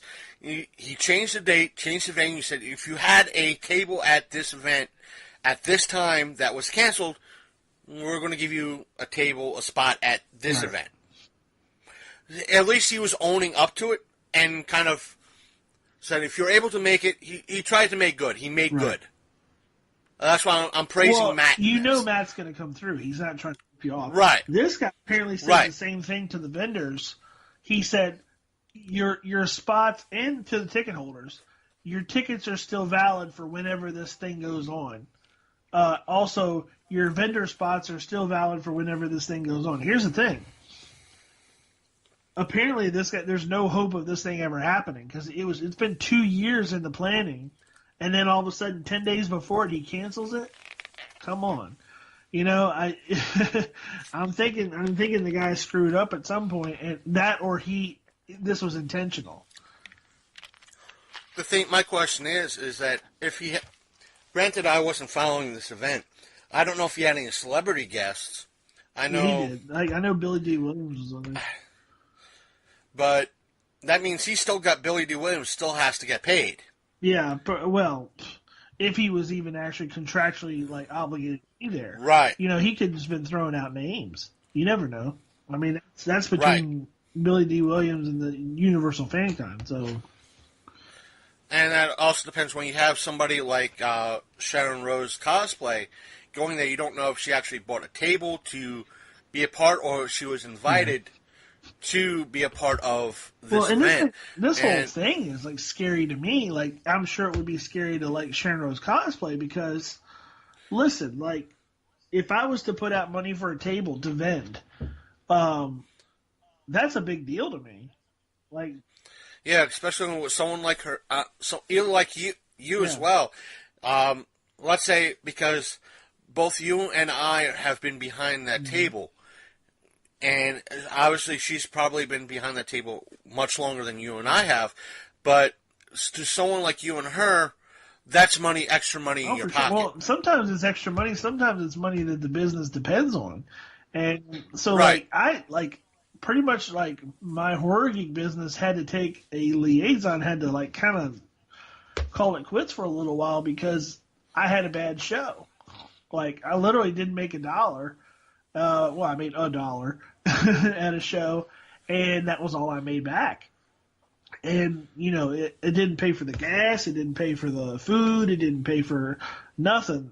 Everything, all the money I put into the table, poof, it was gone. And, that was hard. It was hard for me because, that money was supposed to propel me to the next show, and then hopefully somewhere inside of 5 to 10 shows, one would be a show that I would double my money after table fees, and then I could do more and build on that. Well, one bad show stopped me in my tracks. So for somebody to cancel 10 days out, and then offer no refunds, man, that would kill me. That or severely hurt a lot of other people. Yeah, absolutely. That might have been depending to have extra money to go to the next event, whatever it might be. And this is going to talk. I'm sure if we spoke to a lot of vendors that have been at match shows, because I might not be that big of friends of a lot of vendors there, but I've talked to them like you have, that would say that they would start to become very skeptical about other vendors that are coming or other events that are coming up, and they're going to stick to a lot of people that they know. Well, being in Baltimore, I'm sure there was a lot of people that we do know that were going to be there. Right. that weren't willing to make that trip to Philadelphia that were actually going to do a Baltimore event rather. So, right. That's kind of rough.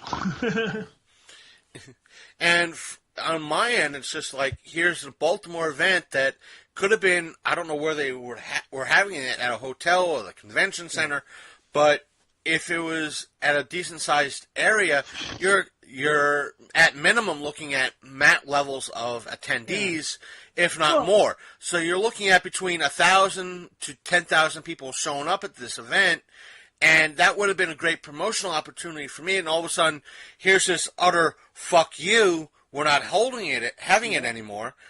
Then not to mention, I'm screwed. Not to mention, like, you may have taken off of work. And, right. That was the only time that you had to take off of work, and like you centered almost like a vacation around it. Me and the wife have done that before with Monster Mania. Like, we don't have a lot of time together because we work all the time. And, if there's something we really want to do, like, we'll make the arrangements with our bosses or whatever, however we got to do it. And, like, we'll take that time off. That'll be our vacation for the year, going to a con. Right. And, I mean, I'm sure there's people that had centered a vacation around it or just time off around it, gotten hotel reservations that got to be changed now. And who knows, 10 days out, you can't exactly get a hotel in Philadelphia, 10 days out. Yeah, it has to be at least a month out. Exactly. Like, to cancel reservations at one place and then try to get them at another, like 10 days out, that's nearly impossible. You might be able to cancel, but to reinstate a reservation somewhere else at such short notice might be extremely difficult. And especially in Philadelphia, whereas if you were, let's say, doing the whole Baltimore thing, getting a place you had that nice hotel, I won't say nice, but it was in town, right near the event, walking distance of everything else. Now, instead of being at that nice, for your price point, that nice hotel room in town, near the event, near a lot of the restaurants and nightlife, now you probably have to be out by the airport. Yeah, you got Motel 6 near the airport, like in the sketchy part of town, just so you can go to an event. Oh, right. No. I've been there. I'm not anyway knocking the Great Philadelphia Comic Con in any way, shape, or form. Like I said, the first thing they're doing the right thing. They're trying, like, hey, come on to us. They're stepping up. Yeah, I'm they sure. Don't have to offer. I'm saying this is on this guy. This is on this Thai fan guy. This is on his dumb ass canceling 10 days out. That's ridiculous. If you know that you're not going to do an event, come on. You should be able to cancel like a lot quicker than that. You should, for 10 days out, like hell, even if all your guests cancel, you got vendors and you got people coming, you should at least try to put something on. That's what leads me to believe that this whole thing was a scam right from the get. It probably was. And the thing, it's not like, not many people could hit the ground running like maybe you and I can. Meaning, let's take for the fact that, for example, Otakon. Let's say for the strange fluke, this year I get a press pass, and they say, all right, this year you're going to get 2. And I say, hey, Big Candy, how about, it's going to be an uber early day for you. You come up, you leave the car by me, that way you have a nice prime spot to park. We walk up to the train station early in the morning, we get the train into the DC, or we take your vehicle to whatever spot to take the subway line in, or whatever details we could work out, or we would have worked out ahead of time. We go in, we find out we have the time off and everything else. Day before, cancel. Right. You and I would be, fuck it, we're having a day in DC. Exactly. I've been there. I've been there and done that. Yeah, it's just like, hey, it's canceled. We'd be pissed about it. It would be talked about on this show that it was canceled, but if we didn't have money to go to the paid stuff, we'd hang out in fucking the free museums all goddamn day and Subway. Like, oh well, we got a pocket full of money and we're in DC. Hey, you hungry? yeah. I know a really good steak joint over here. Let's go. Yeah, that's it. We'd have like, oh, you got lunch money, I got lunch money. Hey, let's go to a steak. Have lunch somewhere. Vans. Yeah, let's have something to eat. Let's make a decent day out of it, and we could salvage the day. For most people, they won't be able to do that. A lot of people can't do that. You and I we're in a way we're optimists like that. Like we're optimistic pessimists. Right. We'll find something to do. Trust me. Like I never can have like a dull time. Like I know how to have fun. Like I know what to get it. Like for instance, like me and Crystal went to a con one time, and the con was just straight up boring. So we ended up doing a bunch of stuff around New Jersey instead, like just because it was more fun to go do the other stuff. Like like we adapt. Like you and I, we adapt to our surroundings. Like we're good like that. Some people can't do that, and it's not fair to make somebody do that who's not used to that. Right. Either. And the thing is, if something like that happened, like to us, we'd find something to do. Two, I'd probably look at you and go like, dude, let's get a Sharpie and a bucket. I'm sure we could scam some money off the freaking dumbass protesters here in D.C. Oh my god. I think all we need is a Kinko's, a bucket, and a Sharpie. I'll print out a picture of my old of the Wonder Mutt, and we'll put something like "Help feed this dog." We'll get $1,000 in a day, and we'll have fun all goddamn day. We'll split the cash, or we'll do something stupid for the show during a protest, and we'll come away with content. But we don't condone anything that's illegal. But we'd probably, if we did something like that, I'm sure enough we'd donate a good portion to charity or that. Yeah, quote unquote charity. Chris's drinking fund. Which one? Exactly. I say, which one? You, me, or the missus? Exactly. Good. Keep it vague. Keep it vague. Get it. Keep it vague. Which one of us is the bad influence again? Exactly. But that's that little bit of I mean, I'm sure you have great promoters. Matt is one example, and Dave is another who runs Monster Mania. I'm sure when shit goes down, bad to worse, especially when you see the promoter from Monster Mania, he's deeply apologetic. It comes from the heart. He keeps his fans happy. Like that's the big thing, right? Even when all that shit went down with the last Monster Mania, with like the overcrowding and the fire marshal and everything, I still think people walked away having a good time. A lot of people's expectations were met and exceeded, and I do think that he made good on some things that went wrong.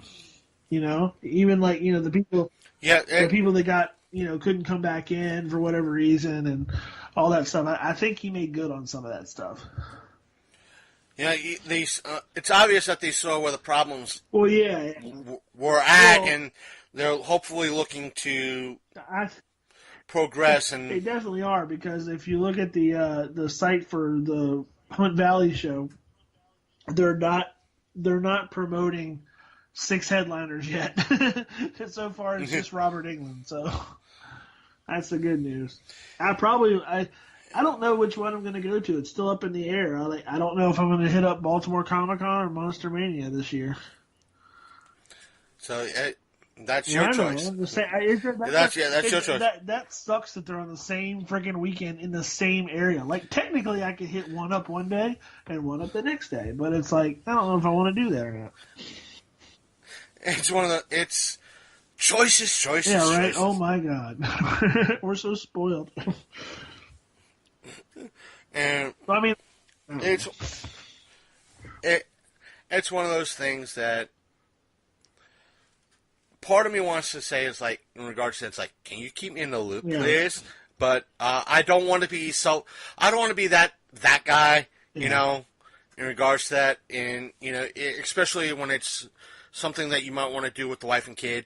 Yeah. So it's part of me was like, well, keep me in the loop, but whatever you decide, I'll roll with it. You always do your own thing when we go to that stuff anyway, so it's not even a big deal. Like I like taking you along because like I don't have to babysit you. Some people you have to babysit, and that's annoying. Like you just go do your thing, and it's like okay. And I don't cause that much trouble anyway. All you usually do is ask for a ride, and sometimes you even chip in for gas, and that's all right. Yeah, and it's like I offer like, well, you want me to chip in for a couple of bucks for gas, but we'll see how much money do I got? You want? You know, here? No, all right. Can I buy? No. One time. Well, the one time I did Baltimore Comic Con on the other side of the aisle, when we did the Artist Alley for a guy that was working with him on his book, on his comic book at the time, we did have to babysit them, and that was terrible. That was like one of the worst experiences of my life, and at the same time one of the best, because I gained so much knowledge from when I broke off from him and made him do his job, like sit at his booth and promote his shit. Can you believe somebody would do that and not want to do that? All he wanted to do was walk around the convention and shop, and he wanted me to sit there and try and sell his book. Mm-hmm. At least for the most part, I tend to stay by the booth and promote. But I mean, if you pay for the folks and you sit there, granted, aren't you supposed to be the one that's promoting the thing that you are working on? Like, the only reason that I was even there, the only reason I was a part of it, was because I was like a coordinator. Like, he hired me on, and I never got paid, but he hired me on basically like, I don't know how to do conventions. I don't know how to like promote my book. I need help. Okay. So I agreed with him coming in like, okay, I'll help you out. You know, but I want this much money when it's over with. And, you know, you got it from there. You won't have to bug me anymore. I can help you promote and get the word out and get your, book, get people interested in it, sell copies of what you have. And that's what I did. But he ended up expecting me to sell the damn thing for him. That's kind of hard. Shopping. Right. It's kind of hard for someone like myself that it's one thing that, if I had you at the booth, granted, past couple of conventions where both of us were working tables, you had your table, I had mine. It's one thing where, on my end, being from a show standpoint, yes, folks, I'm kind of moving the curtain out of the way so you can see what's behind it. For the most part, it's like, even though I have to be behind that table to promote it, there are other things that I kind of want to do. I want to see if I can get interviews. I want to see I want to shop a little bit. If I could get interviews, I have to be away from that table. Well, you're in the position where you can do that because you can be mobile. You can be man on the street. You can be like, I'm going to go shopping. As long as you cover it, then it's part of your job. Like, if you're like, I'm going to go over here and check out this guy's table, if like you interview the guy and buy something and review it, then it's all part of your show. It's content. Right. I could buy stuff like, it was Ken Hunt. I could buy stuff with Ken Hunt, chat with him. There couldn't be an interview or anything, but I'll be talking about it on the show like we did the next day. A multifunctional kind of a thing. Me, like, if I'm stuck at a booth, like, it sucks, but if I got somebody to run for me, or if I got somebody to help me out, I can walk away at some point.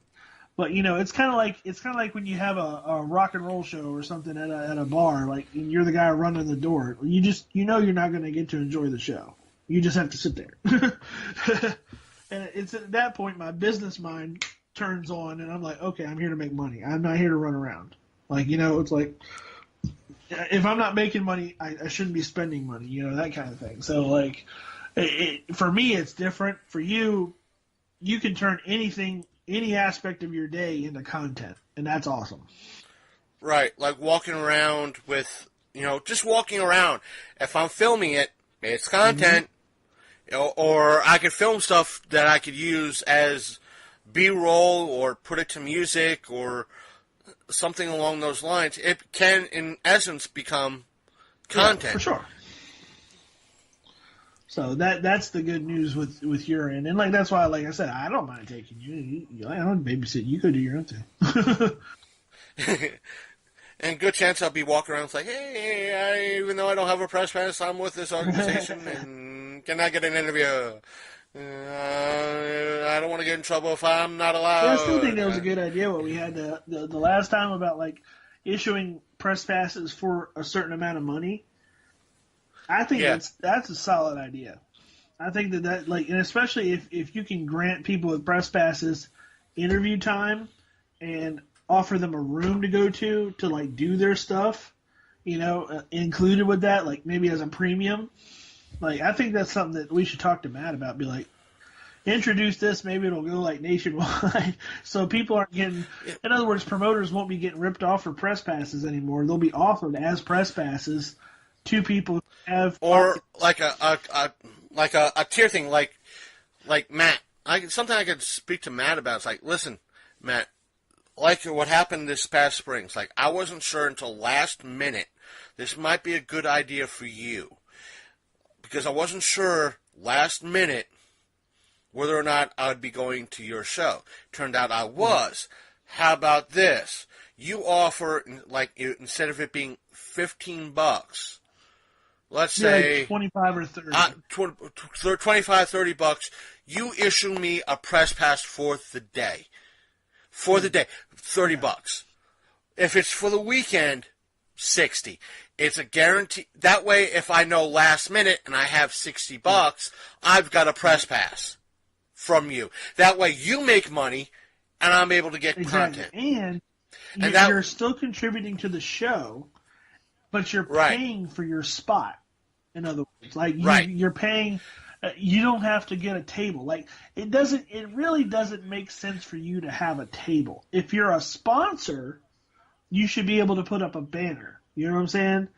Or be on the banner, or be part of the program, or be part of a presentation, or be part of a panel. You know what I mean? I don't mind having a table there. No, I get what you're saying, and I know why you like to have a table specifically.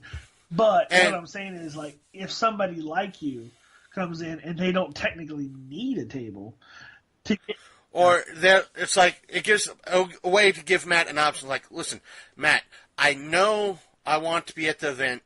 Let's say his October event. I know I want to be a part of this event. I have a way to get up there.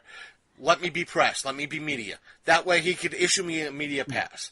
But if I'm not sure, like what happened in March, Matt, offer a paid option. That way, if it's for certain, you could automatically give me that press pass. If I don't know, you could charge me a little bit extra fee for a press pass. And behind the scenes, him or his people go to, you maybe even have it where you can pick. You could pay, certain levels. If you pay this much, you can have 4 guests. If you pay this much, you can have 2. If you pay this much, you can have 1.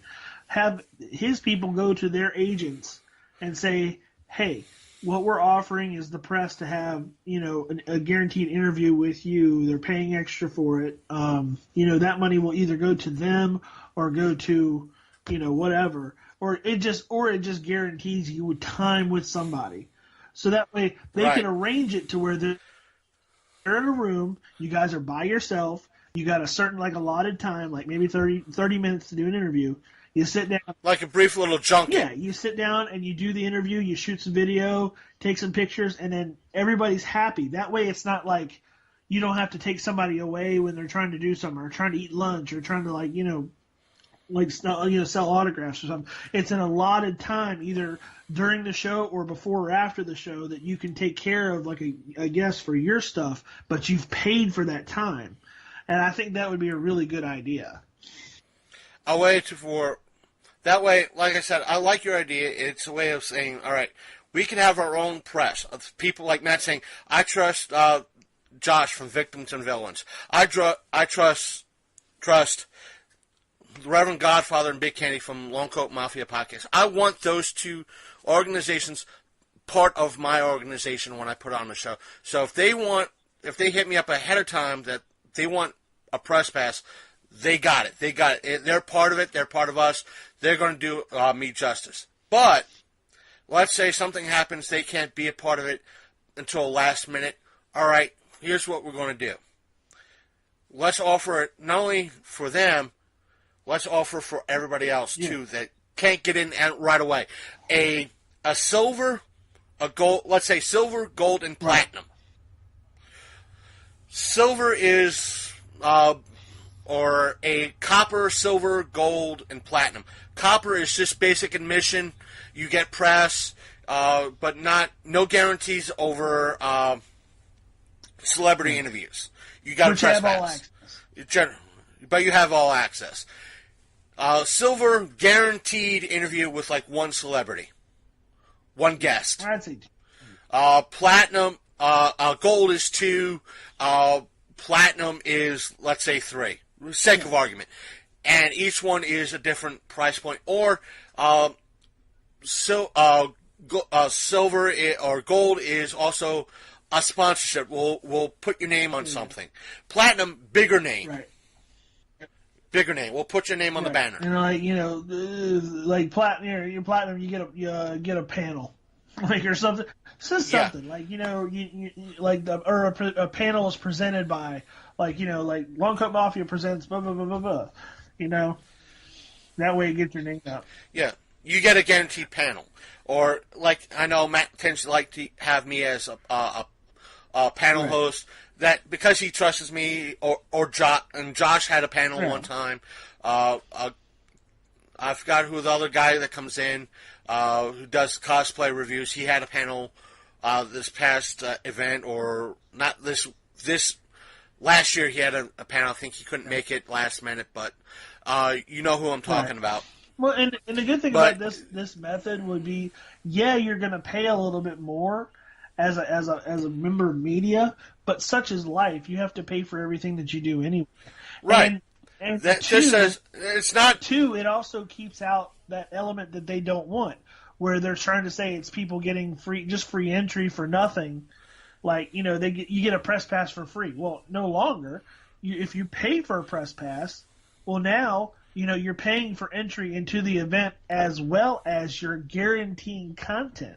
And I think that's the important thing. And I think that would be awesome across the board, because then you'd have access for small time podcasters to actually cover events like this without have to worry about what do I do? I can't get any guest interviews. I can't. Why am I here? Why am I paying X amount of dollars to come into this, and blah blah blah, So then it would make sense. Right. It's one thing.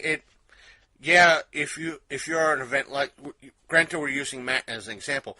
Matt using the same people that he trusts. He knows that he's going to get content of some way, somehow, with the same 3 or 4 people that he brings in, because he knows he's guaranteed.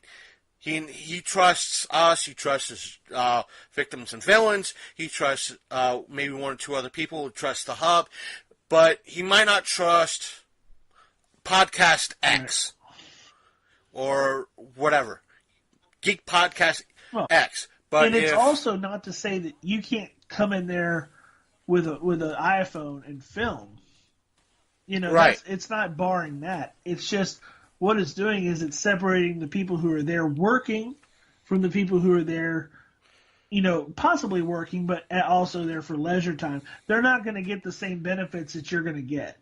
And that's where it comes in to where it's better. Like, see how the way you were in the capacity that you were in, nobody really knew you were there. But if you pay for that press pass in advance, of course, it would have to be a certain amount of time out, to get some of the perks. But if you pay for a basic, you're paying for that all access. You're paying for your name to be announced somewhere in the building. You're paying to put up flyers alongside of their materials. In other words, you're paying for your exposure. Your name alongside with the con somewhere, like your entity alongside with what they're doing, and I think that would be awesome. Yeah, it's a great way if someone like AwesomeCon did that and said, "All right, this will guarantee." Yeah, rather than saying, "No, you're just not big enough." It's like, right, that sucks, and it kind of pushes. Or a way of now, if someone let's use it on a bigger aspect. If someone like say like Dave from Monster Mania or the guy that runs Baltimore Comic Con said, "All right, you're too small, but you seem to have the drive to be a part of the show. You really want, how well, like there's an email exchange saying, how well do you want to do this? How well, do you really want to do, yeah, I want to cover this event. Even if I'm there for one day, let me cover it. Let me see if I can get a couple interviews. Let me prove myself for you. All right, $100. $100 gets you a press pass. Yep. For the day, or for the weekend. For the day, weekend, whatever. $100. We'll give you. You come in, or we'll send it to you. Press pass. It'll have a lanyard, or you have to provide your own lanyard. You'll get something saying Baltimore Comic Con Press. You'll get a badge.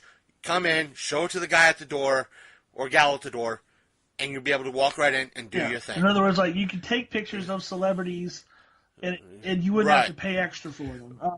But. And it could be a way of a trial and error sort of thing.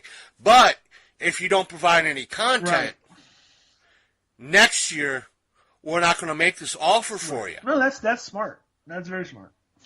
Meaning that next year, let's say I go on, all right, here's $100. I'm putting photos on Instagram. I do interviews. I do a video. I have 3 episodes put out covering Baltimore Comic Con or Monster Mania. One with the talking with the people, one as a review, another one with a celebrity interview. And next year, hey, we saw that you had 3 episodes of content, audible content. You had videos on YouTube. You had photos up the wazoo on social media. You tweeted about it. You know what? This year, you got a press pass on us. You proved your worth. But next year, if you don't show up, don't provide the same level of content or any content, next year you're back at ground zero. Next year you're back at ground zero. That makes sense. That way, first year, all right, I got to pay $100. All right, here's $100 for the day. I get the interviews. I get, do what I say. I provide. In essence, bring my listeners, you listeners, and the listeners who can't make it there, and I provide as much content for them as possible. Now they know I'm legit. I might be small time, but I'm being like the big players. Next, or if I don't do it, they still get a walk away with $100. There you go. Yep. That makes perfect sense. Perfect sense. To kind of move on as well, we got word, I think it was today, in regards to the aspect of Ash versus the Evil Dead being canceled. Oh, yeah. Now, a lot of people, even Bruce Campbell himself, stated that this is it was mostly due to low ratings. Because it was on Stars. That's probably one. It was on Stars. A lot of this stuff tends to happen. The only reason people probably had a subscription to Stars in the first place was because that show was on there. Watch how Stars drops because their subscription rate's going to just drop off now. Granted, it's not like Netflix where there's a shit ton of... like you said, it's Stars. It's not HBO. It's not Netflix. It's not Cinemax. Granted, Cinemax doesn't put that much good content out anyway, but it's not the main 2, or say main 3 competitors is HBO, Hulu, Netflix, and let's say Amazon. Those 4 major competitors right there, putting out a shit ton of great content. It's Stars. There's nothing there on Stars to keep people on Stars, but Ash versus the Evil Dead. Now, if it was on, let's say, Netflix or HBO or Amazon. If it was on Netflix or HBO, it would be going into a new season. Yes, especially if it had a lot of strong following and able to binge. Or an HBO where it would still be week to week, but people would have Game of Thrones, another great... Granted, I'm using Game of Thrones as an example, but HBO puts out top-notch content. Netflix puts out top-notch content. Yeah. Amazon puts out top-notch content. When people go to these channels, they're expecting top-notch content or other stuff that will keep their interest. This is what you see it happening with a lot of other major networks. Yeah. Not so much, I don't know about Netflix and how they do their business model, but to use a past example, when the show Babylon 5 came out, the last season, it had great ratings. Hell, its spin-off had great ratings. The reason why they canceled the spin-off prior to it finishing its season is because what they expect is if they put, they had it between Monk and, let's say, Burn Notice. Mm-hmm. What they expect is the people who watch Monk to bleed over and watch Babylon 5, and they expect people who watch Babylon 5 to bleed over and watch Burn Notice. If that doesn't happen, then, or if they don't see a boost on either end of the show, therefore they're going to drop the show, even though it's a good show. It's an antiquated way of looking at the TV model, because that's not how people watch TV anymore. Right. This was like 10 years ago. But that's how a lot of these networks, like Stars, look at things. HBO might have a different way of viewing things because it's not only a part of Hulu, they got their own app. Plus they're on TV, part of a lot of the nationwide cable and dish networks. So they know the metrics on either side. They know people are still going to watch one way or another. And same thing with Netflix. If they're going to stay here, if they see that boost for Ash vs. Evil Dead, and they see a boost for Stranger Things or and everything else in their library, they're going to keep renewing it and renewing it and renewing it until the actors are too tired of doing it or there's a drop-off. And it wouldn't be the first time that this happened, but who's to say that another network wouldn't pick it up? Right. But it would have to be, for them to continue that level, they would have to go to a place like Netflix or HBO. I don't think Hulu's a little bit more Disney-ish. Meaning they're more PG-13. Yeah. They couldn't go to the CW or somebody like that because it would be riddled with there's too much gore and... Right, or they won't go to CBS streaming because they'll figure, we're going to be on streaming, we'll be able to do what we want, but the audience that would follow would say, what, we have to pay $10 for CBS? Mm-hmm.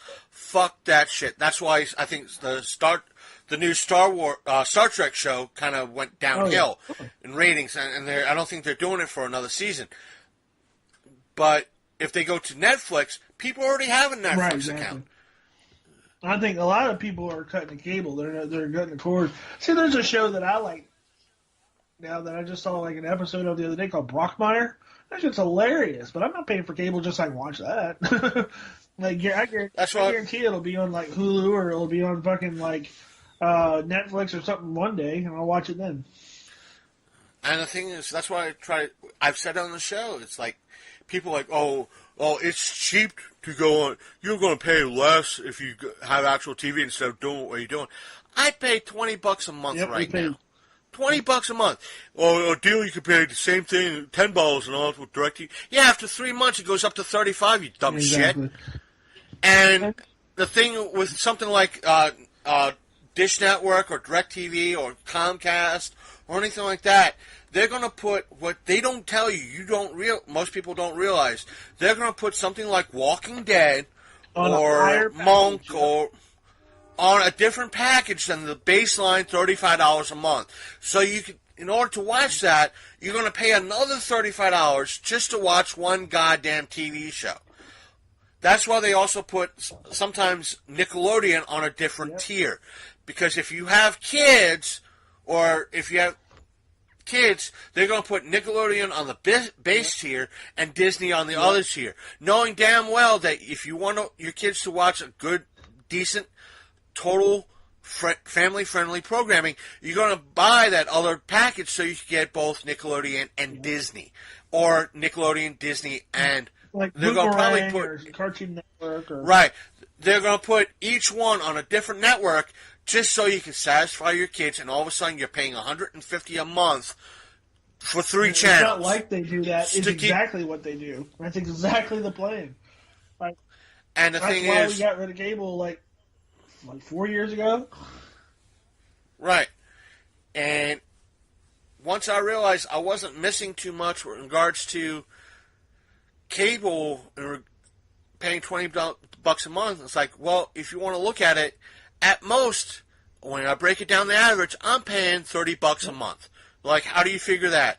Well, if I want to season pass Walking Dead and NCIS and Doctor Who, and I factor in those three, the season pass for those 3 shows, which all total is maybe another $150 total at tops, with the 240, and I break it down, it comes to roughly $35 a month, and I'm getting exactly what I want.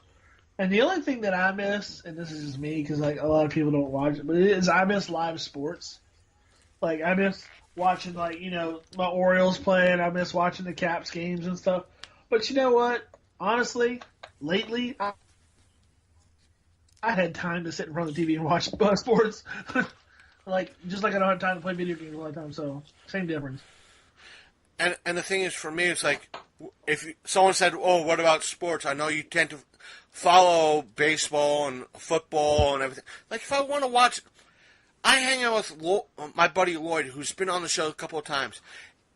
I hang out with him every fucking Monday, or sometimes when he gets off work during the weekend, if I want to hang for a little while. He has either baseball or football. If it's during the football season, football on, or basketball, he has sports on, so I'll watch it with him. Like the Super Bowl this past February, I went to Anthony's Pizza, watched it there, and had a fucking pizza. I watched. I usually listen to the Ravens games on the radio. And the thing is, Anthony's Pizza didn't mind having me in their fucking thing, because that's why they have a sitting area. 2, that I've been there enough to know that I ain't going to cause fucking trouble in their shop. So they don't mind me buying a pizza, eating it there with a goddamn 2-liter bottle of fucking Coca-Cola. At most, they're going to hear me go, oh, that was a good play. Right. Oh, shit. And they're going to come around and go, what happened? Check out the replay. That's it. They're not going to toss me out, but when the game is over and they're closing up shop, they expect me to pack my shit and leave. And if I do it nicely and politely, they're going to give me free shit, like they did a couple weeks ago. Basically what happened, folks, is that me and my ride stopped at McDonald's, ironically enough, to pick up something to eat when we got in to our respective homes. And my drop-off point is the Anthony's Pizza parking lot. I get across the street and I hear, hey, you! I'm like, what? Come here for a sec.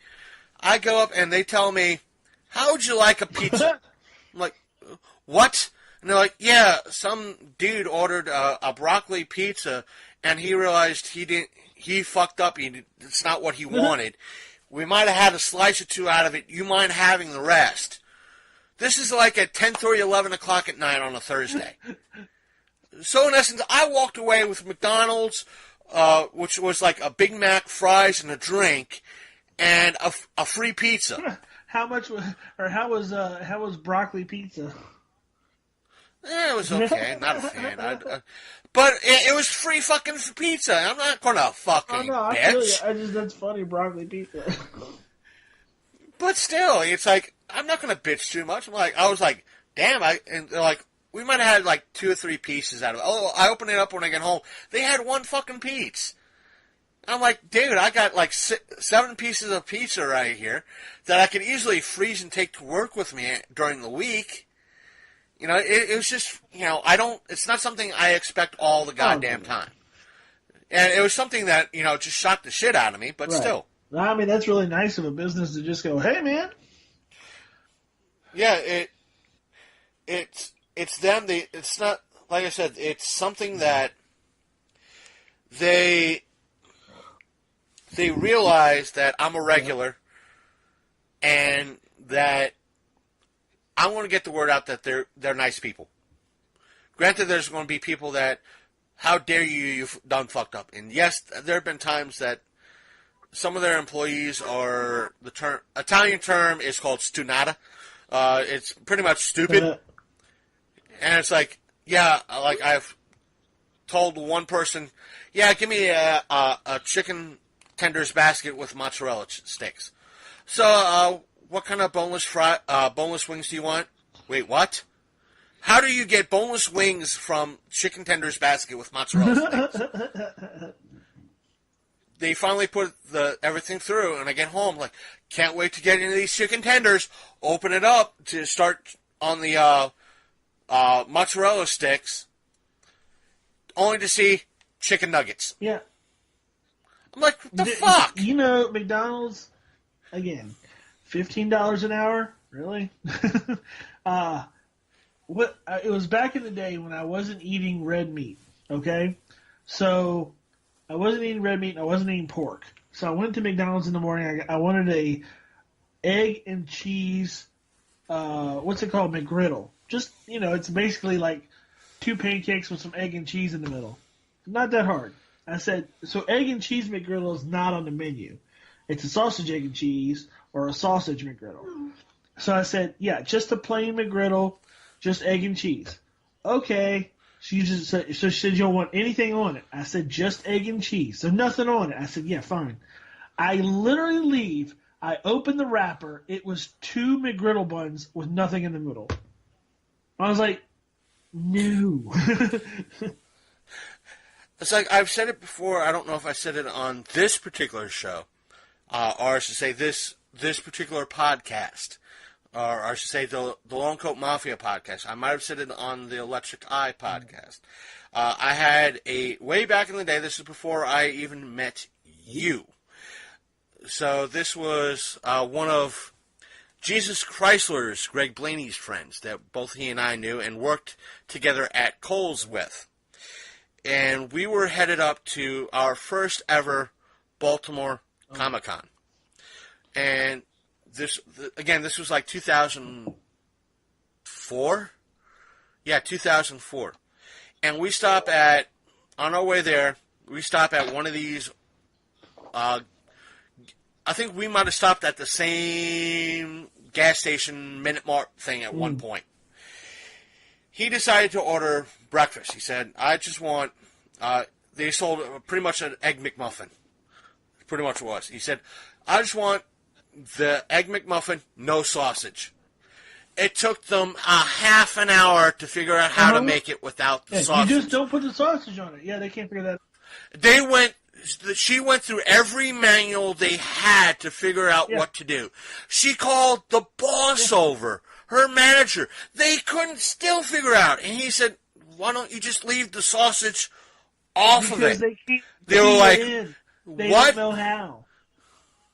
It wasn't the fact that they couldn't key it in. No, that was the reason that they couldn't make it. That was the reason that I saw one time. Like, they just didn't know how to make it. Literally, they didn't know how to. They like, okay, we have 2 parts of an English muffin, the egg, and the sausage. What do we do? Just don't put the sausage on it. What? Don't put the sausage on it. We can do that? Mm-hmm. And the manager was like, yeah, I guess we can. And the reason I'm not surprised is it blew their mind. This has happened to me before. I've ordered something and said not to put something on it, and they said, I don't know how to do that. And I said, well, you just don't put it on. They go, no, I can't key that in. I was like, are you kidding me right now? Like, literally just charge me for a chicken sandwich, but give me what I want. Just don't. Wow. What? I couldn't believe what I was hearing. I was like, all you gotta do is not put something on there. You can still hit the same button that you normally would hit. I'm just telling you not to put something on there. Oh, I was like, oh wow. Yeah. And a lot of people was like, why do you go to like the Blue White Grill? Well, it's a diner. It's simple as that, diner. It's what I asked for. Like, it's what I get. If anybody follows him personally, or like ever follows him, like to where he'll put up when he gets there, you'll notice everything from there looks fucking bomb. It's so good. And the thing, it's stuff that I put up on Instagram for the show every now and again. I mean, it's simple. It's diner food. I had people, it's like, well, it's not the best diner. It's fucking diner food. What the fuck are you expecting? Right. Waffle House food? Jesus Christ. You're expecting diner food the equivalent of IHOP? No, this is local diner food, man.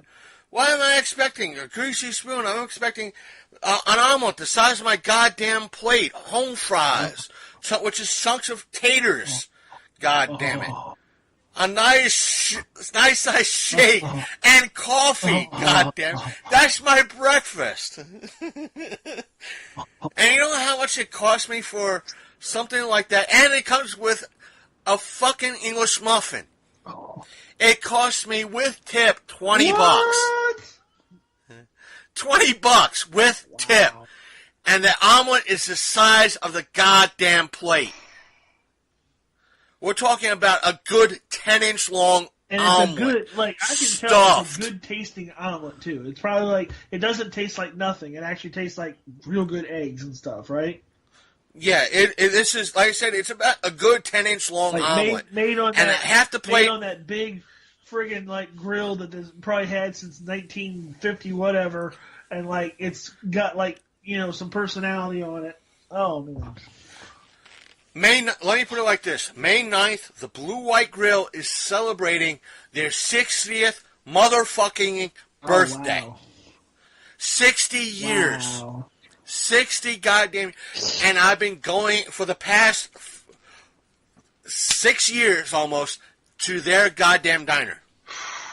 So, like, I gotta go in there sometime because that, like I said, that food looks friggin' bomb. It looks so good. And let me put it like this: they have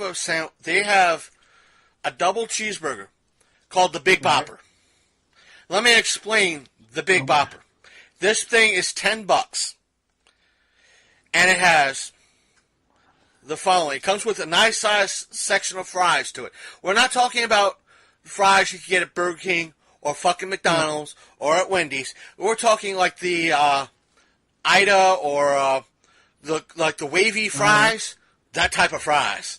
It comes with a nice helping of fries. And the burger itself is top bun, tomato, onion, lettuce, pickle, cheese, burger, bun, onion, pickle, cheese, burger, bun. Wow. It's thick. It's almost like having two fucking Big Macs. For $10 goddamn dollars. For, let's say, $12, you get a drink next to it. Yeah. You got a decent fucking meal. Wow. So, okay. That's awesome. And the thing is, the funny story behind that is, like, I was sitting, when you walk in essence, I was in front of these two young ladies. They were new to the Blue White, and they were inquiring about the different burgers. And I piped up, being a regular, try the Big Bopper. It's really good. And I hear from her, how good? Very good. You're going to be full. It's stacked. And I swear she won my heart. I should have made a play because she said, "You know what, ma'am? Put some bacon on it." Oh my God. I was like, oh my God, I never thought you could do that. Oh my God. 2 pieces of bacon on a burger that big. Oh my God, sweet mercy. That's funny. So I gotta tell you about a place. It's not like a little hometown place, but it's like a hidden gem. And it's in the weirdest spot.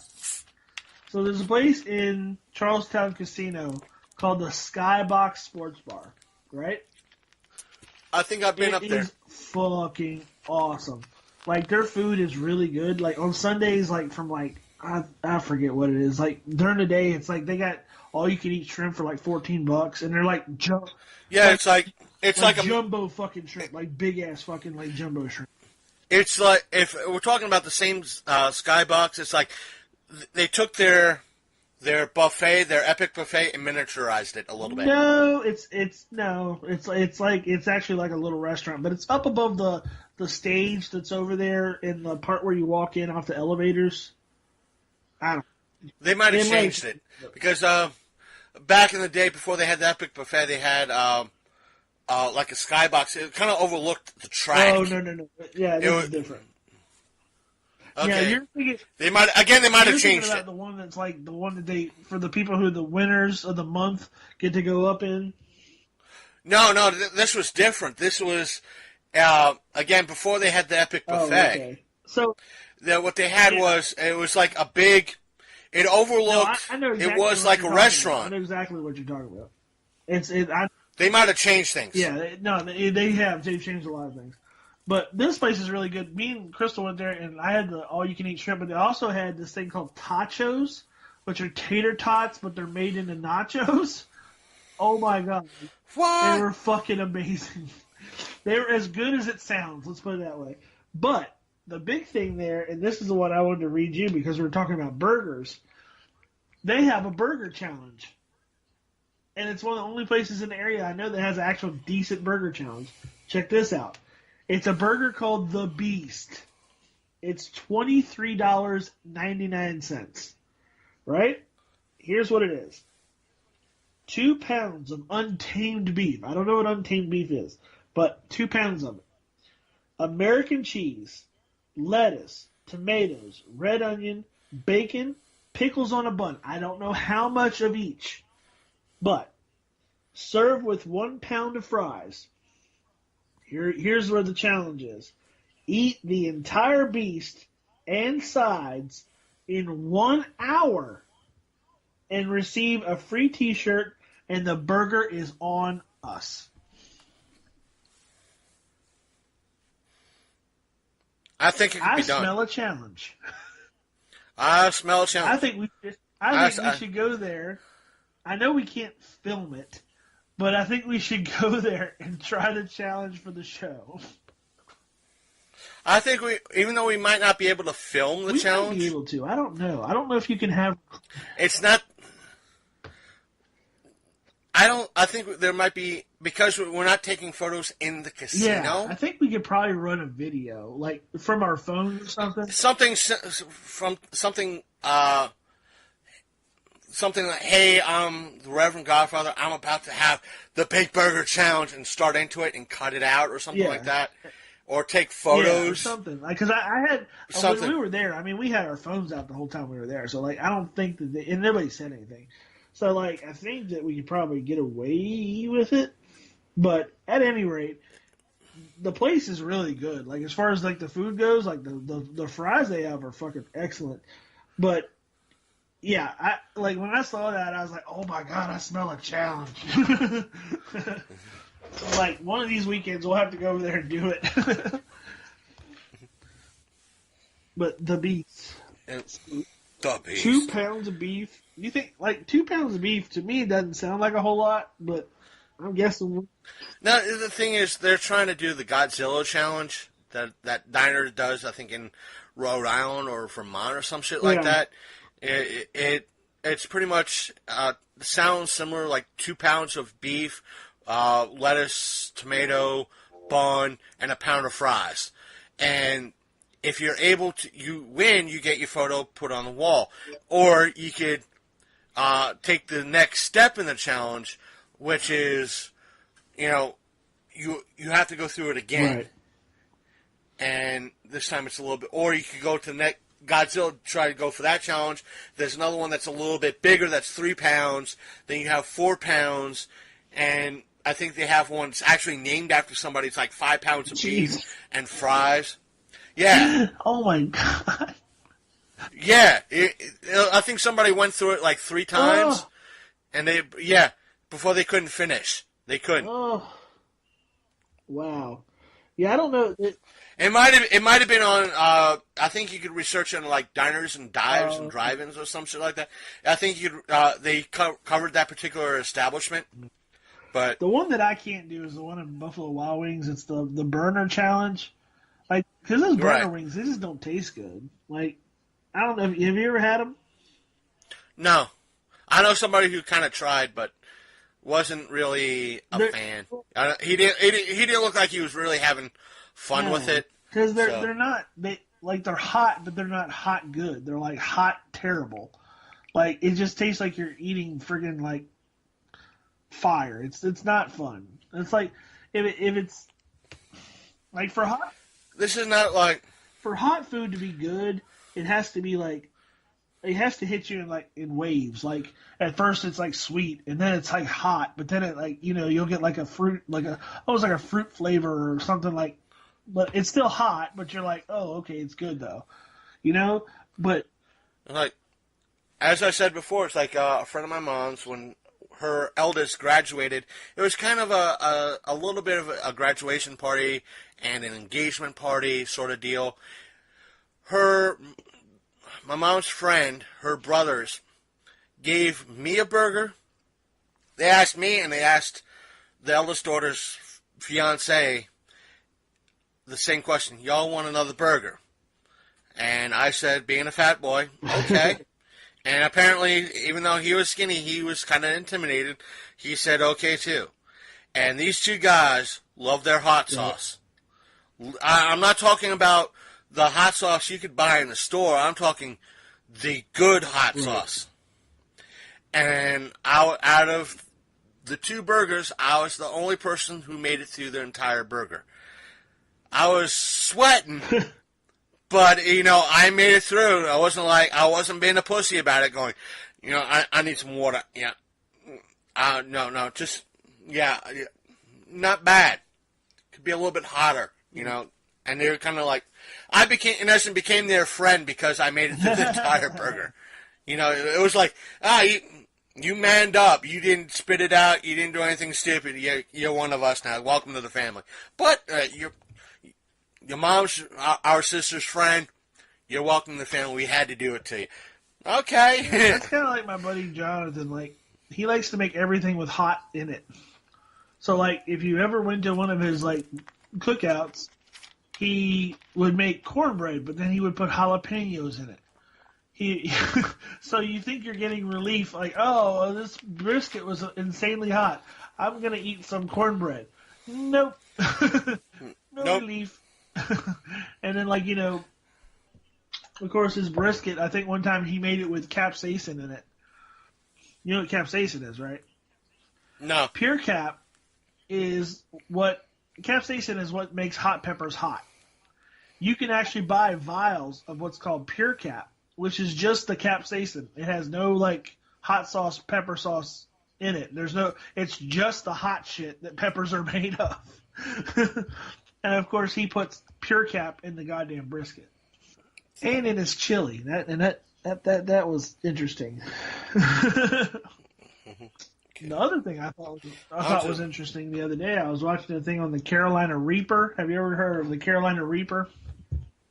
Rings a bell. Carolina Reaper is the hottest pepper in the world. Outside the Bujalakia, it beat that one. So now it's the new hottest pepper in the world. And the guy that grows them, he said, and I thought this was interesting, he said, just in case somebody tries to step up and say they have a hotter pepper, he's got some on the back burner that are even hotter than that he hasn't brought out to the public yet. I'm like, oh my God. This guy is like a pepper, wizard or something. Apparently he breeds them, like, and makes these super hot peppers or whatever.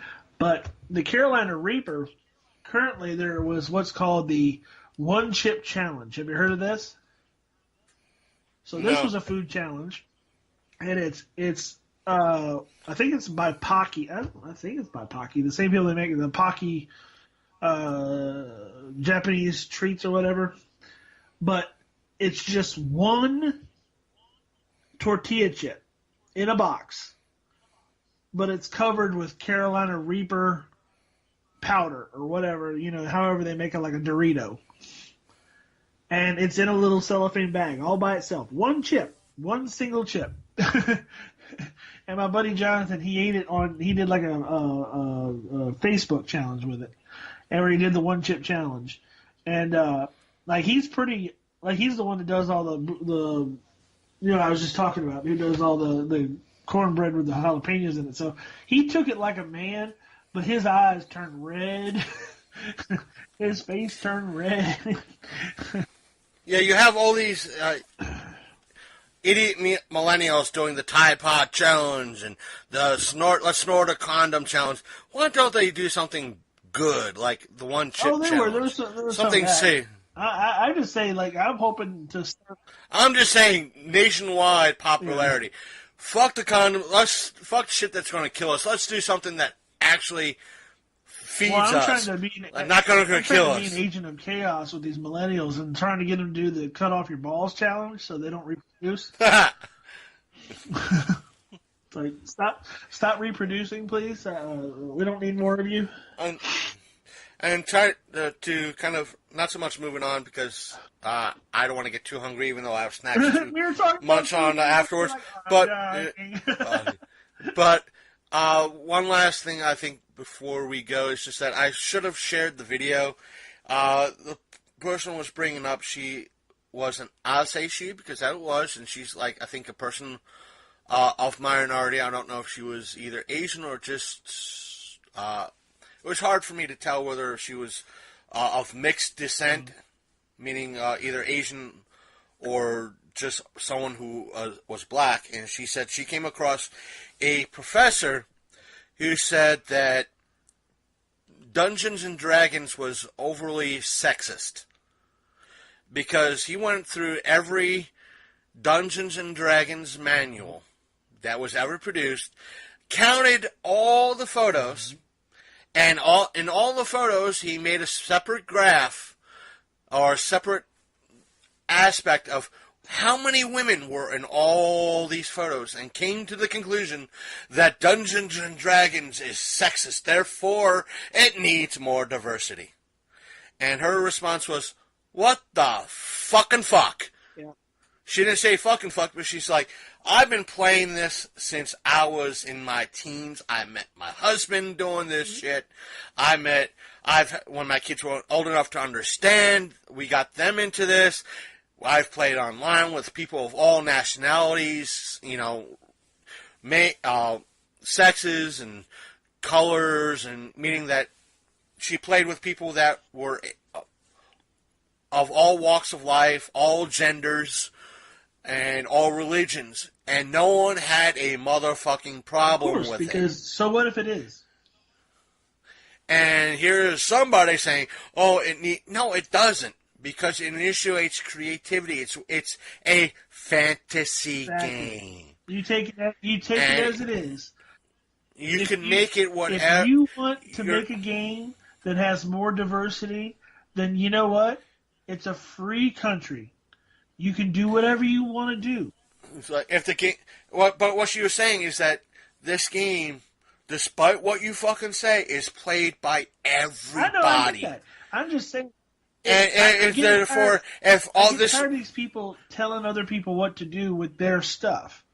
It's like the person who invented Dungeons and Dragons. Sure, I'm sure it was invented at a time when it was male dominated. It probably is sexist. Who cares? There's tons of people.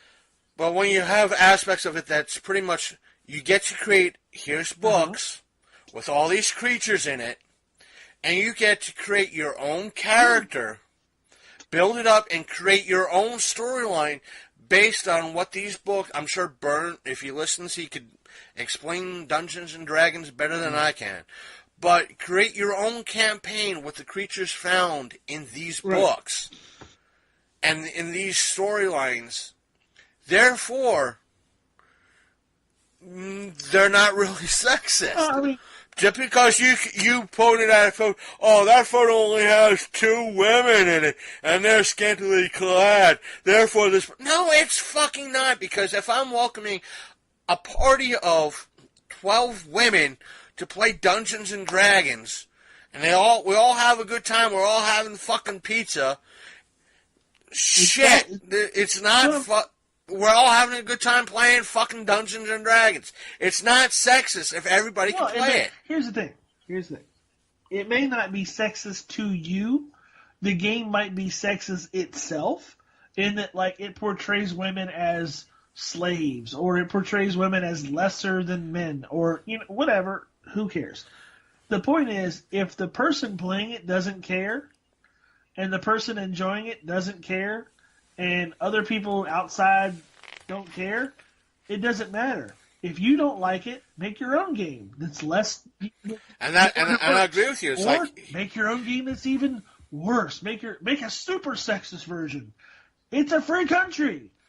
Do what you want. And the thing... basically what she was saying is that they claim, because you counted the photos and you counted each gender that was in those photos... You know, she was pretty much saying, shut the fuck up. The fan base is diverse. Yes. Like, it is so diverse, it's disgusting. D&D fans and closet D&D fans from every walk of life there is. That's why all this PC bullshit that people are trying to press on people, it doesn't exist. It doesn't exist because it's not real. It's like all these people are trying to say that, like, you know, all this stuff is bad and all these people are oppressed. They're not. Truth is, most people don't care about stuff like that. Most people care about other people, and they care about, like, you know, the plight of other people. In reality, it doesn't matter. In reality, it's only these people who analyze crap to death, who make a study on how Dungeons and Dragons is sexist, who have nothing better to do than sit around and create problems. See, the problem is they have too much free time. They don't have to go out and find their food. They don't have to go out, like, you know, and find shelter. They have comfortable lives where they sit inside all day on a computer and make up bullshit. And this is what they do. They sit around. And the thing is, I found many years ago there was one story put out. Now, this is a positive Dungeons and Dragons story.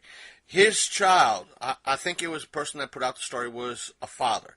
He found out his son was autistic. He was, I'm not sure what level of autism this child had, but his child was autistic.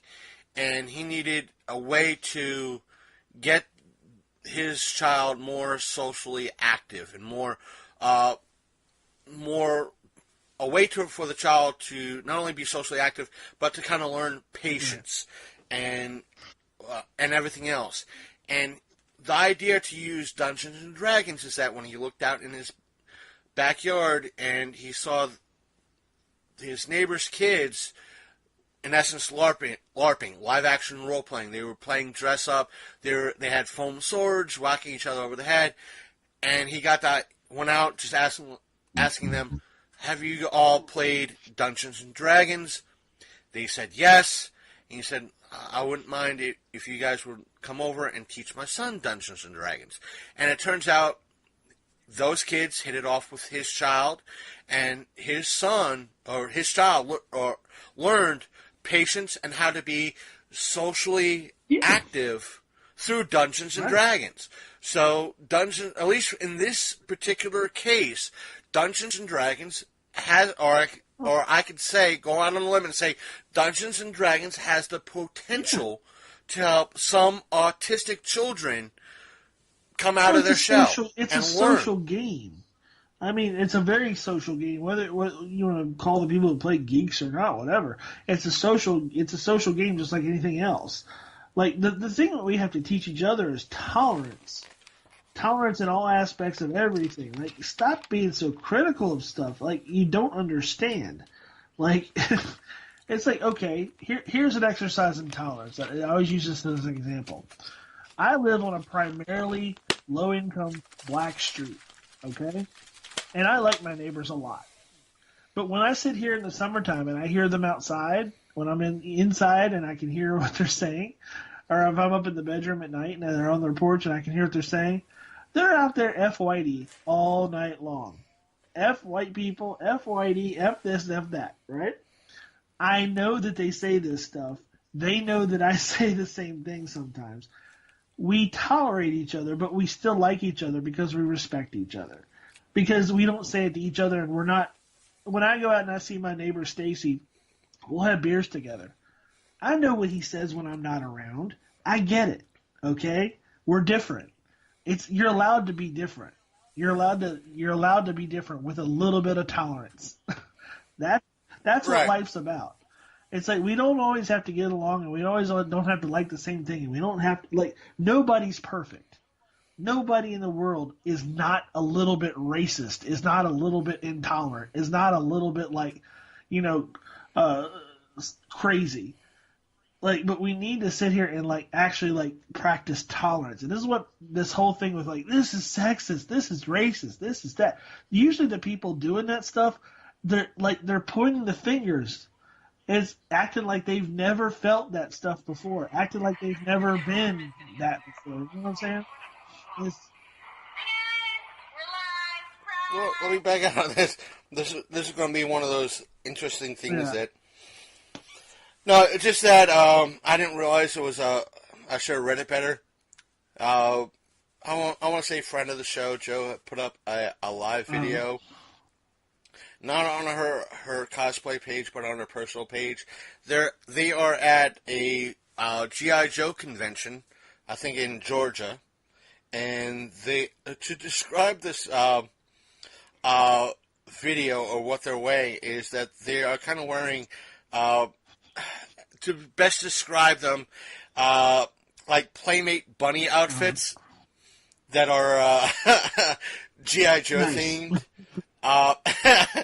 And it's like, oh, I want to see what they're going to be. Oh, no, not on air. This is Joe. It could be it could go either way. It could go either way. But I'm not knocking Jo in any way, shape, or form. She is a wonderful person. It's just one of those that's like, oh, this might not go the way I think it's going to go. But, and I'll probably get back to that later to see what she says. It's probably one of those, hi, we're at this convention. No. This is this is going to be one of those fun things. Oh boy. Yeah. And anything else that you wish to rant and rave about, or? No, I'm good. I think my wife's home, so I'm gonna go see her. She's been on the set all day, and I want to see what all happened. I want to question her. Okay, then I shall leave you be and let you be with the missus and see what happened and have fun. So that's our show, and so stay for a little bit. That way you can hear a little bit of the where to find us and so forth and so on, and usual bullshit that we tell at the end of the show. So take care, guys. Yeah, but just in case you wish to share and tell others. So, and where to find us and everything else. So take care, folks. Welcome back, folks. I'm grateful that you made it this far, and yes, I do have a special treat for you, even though we kind of wanted to put it in the aspect of remembering Art Bell, because me and Big Candy are such big fans. You know what? I decided, what the hell, put it on the tail end, kind of like what I did last week with the little bit of the Mel's whole clip. With these clips and all that, it's something that we couldn't really do back in the Electric Eye days, but we can do now thanks to Audacity being here for us, allowing us to go past the half hour, 45-minute mark. And so, in our remembrance of Art Bell, being fans of Coast to Coast as we were, we brought up the aspect of one of the call-ins that kind of sound panicky and that it kind of got interrupted and so forth and so on because they claimed and people claimed that the government was listening in and jammed the signal and something kind of got screwy and weird. So I did find that file. I did have it on my computer. I'm going to insert it at the end of this, just that I just want to say that it has come out in certain circles that this was a hoax call, and the person came on Art Bell's show maybe about a month or so later saying that it was a hoax, and that Art Bell thought it was one of, if I remember correctly, reading about it, Art Bell thought it was wonderfully done and had him fooled, and they don't know how they managed to screw up the signal and everything else, but it was the panic and everything else was wonderfully done. As a matter of fact, I'm going to stop trying to describe the call and let you listen right here. It's about 5 minutes long. So, here it is. I'll see you on the other side of the call. This particular call, and it's better because it's going to be in stereo, and it's just say the usual standard end of show thing. So please stick with me for the end of this little add-on. Online, you're on the air. Hello. Hello, Art. Yes. Hi. I don't have a whole lot of time. Well, look, let's begin by finding out whether you're using this line properly or not. Area 51. Yeah, that's right. Were you an employee or are you now? A former employee. Former employee. I was let go on a medical discharge about a week ago, and I've kind of been running across the country. Oh man, I don't know where to start. They're gonna. They'll triangulate on this position really, really soon. So you can't spend a lot of time on the phone. So give us something quick. Okay. Okay. What we're thinking of as aliens, Art, they're extra-dimensional beings that an earlier precursor of the space program made contact with. They are not what they claim to be. They have infiltrated a lot of aspects of the military establishment, particularly the Area 51. The disasters that are coming, the military, I'm sorry, the government knows about them, and there's a lot of safe areas in this world that they could begin moving the population to now, Art. But they're not doing anything. They are not. They want the major population centers wiped out so that the few that are left will be more easily controllable. Discharge.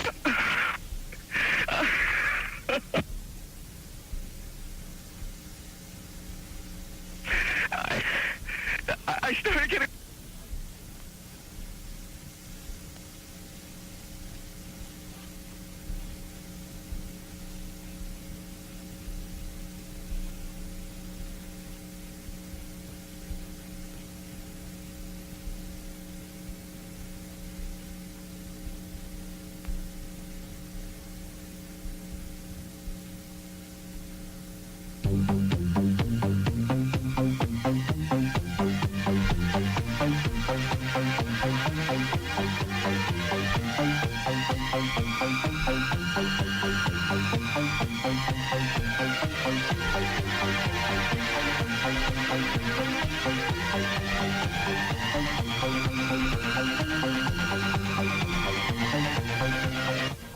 In some way, something knocked us off the air, and we're on a backup system now. It's the government, or I don't know. it has to be something, though. Well, did you hear? Now, you tell me because you were listening. That was awful strange. There was a really weird guy on the air when it went off? Yeah, real weirded out. Like going sort of sounding paranoid, Yeah. schizophrenic? Like crying and everything. Yeah. Yeah. And how far into the conversation was it when it went off? Just a couple, about 15, 20 seconds, I'd say. Oh, you Something like that. guys missed, you really missed the call then, and I've got a feeling somebody didn't want you to hear it. Yeah, because it was really strange. All of a sudden, I'm hearing Mark Furman, and when I That's right. Well, the listening network, of course, went immediately to a backup tape while we tried to figure out what blew up here. Uh-huh, So that's what you heard happen. uh-huh, And then we're now on a backup link system uh-huh. to be on the air at all right now. So, well, I'm telling you. Am I on the air right now? You're on the air right now. Well, you better be, yes. And, Where are you, by the way? I'm in Michigan. Michigan. Yeah, I called the other night, and I wanted to ask two things. Real quick. Well, I wanted to say one thing, and I wanted to ask another. Real quick. I wanted to ask if you could play that remote viewing one when you were while you go to Egypt. Yes. And also, I wanted to know all this stuff about, like, Area 51, if it's, like, the government's trying to put it out there like that, so, like, some other place isn't being watched as much. In other words, it's a big decoy. I see what you're saying here, and apparently we'll be back after the news, I think. Sandy Beach here, inviting me lost all transmit capability on this end. Here in Nevada, the transmitter went belly up suddenly for some unknown reason. I've never seen it do this in all the years that we've been on the air. I have never seen the transmitter in this way just simply fail, massively fail, like a massive heart attack or some kind. And so we have gone to a backup system to get the signal to you right now, and I presume it is getting to you right now. Totally bizarre, folks. Totally bizarre. Welcome to the final few minutes of the show. That was Art Bell's infamous Area 51 call, which was, as I said, at the beginning of the call, or before the call was played, it was in essence a hoax. But either way, if you made it this far, thank you for listening. We have a ton of followers that are following the show on the Podbean, all 950 some odd of you. Thank you for following us. Thank you for those of you who've been listening on the Podbean app. Thank you for listening. And speaking of the Podbean app, yes, you can download it. It's available for the iOS and Android operating systems, so you could easily subscribe to the show that way and listen to us without dealing with Apple Podcasts or Google Play Music if you don't like using that. But if you do, you can always subscribe to us on Google Play Music and Apple's Apple Podcast app. But if you prefer something desktop-ish sort of thing, you could always use Apple's iTunes, and you can always go to our website, which is thelongcoatmafia.podbean.com, and if you go there, you could go all the way back to our first episode, the beta episodes we did, all the 4-state episodes and interviews we've done in the past, from Michelle Knox, the Power Ranger panels that we did, our very first panel that we did, which was the Crow panel, back in October, I think it was November 2015. All the way back. You can just go back and listen and see what we did, who we interviewed, the special episodes, the 150, 160 episodes that we've done is on our main page, which is, again, thelongcoatmafia.podbean.com. But if you want to leave feedback in any way, shape, or form, you could do so by, one, emailing the show at longcoatmafia@gmail.com, or visiting one of our many social media pages, one of which is Facebook, and that being our Facebook address or our Facebook likable page is facebook.com/The Long Coat Mafia Podcast, and you can leave us a message, and while you're there, hit that like button. And follow us for updates. You can always leave something newsworthy if you think it's newsworthy on the show, on the page, and will either more than likely be approved. And also, you can follow us on Twitter. We are active on Twitter. And our Twitter handle is Longcoat Mafia, and as well as our Instagram handle is Longcoat Mafia. Do we have a YouTube page? Yes, we do, but we only have a couple of subscribers. And our show notes were on our website, which is again thelongcoatmafia.podbean.com. But when you go there, you can see the link to all our social media, our email, and the Google Play and iTunes, Apple Podcasts link is there as well. We're on Stitcher, we're on Podbean app, and we try to post every now and again to Vimeo, which is an Instagram offbeat, but it's still in beta and not many people kind of post to it yet. It's not that big, but I tried to post there as well, so don't worry too about if you're in that sort of thing. Just look us up there. It is the Longcoat Mafia Podcast. You'll be able to find us, and that's pretty much it. Listen to us, subscribe while you're on the Podbean app, iTunes, Apple Podcasts, Stitcher Radio. That's about it, and we'll catch you next week, and I hope that you enjoyed this podcast, this episode. So, take care. See you next week. We are out. See you next time on the Longcoat Mafia.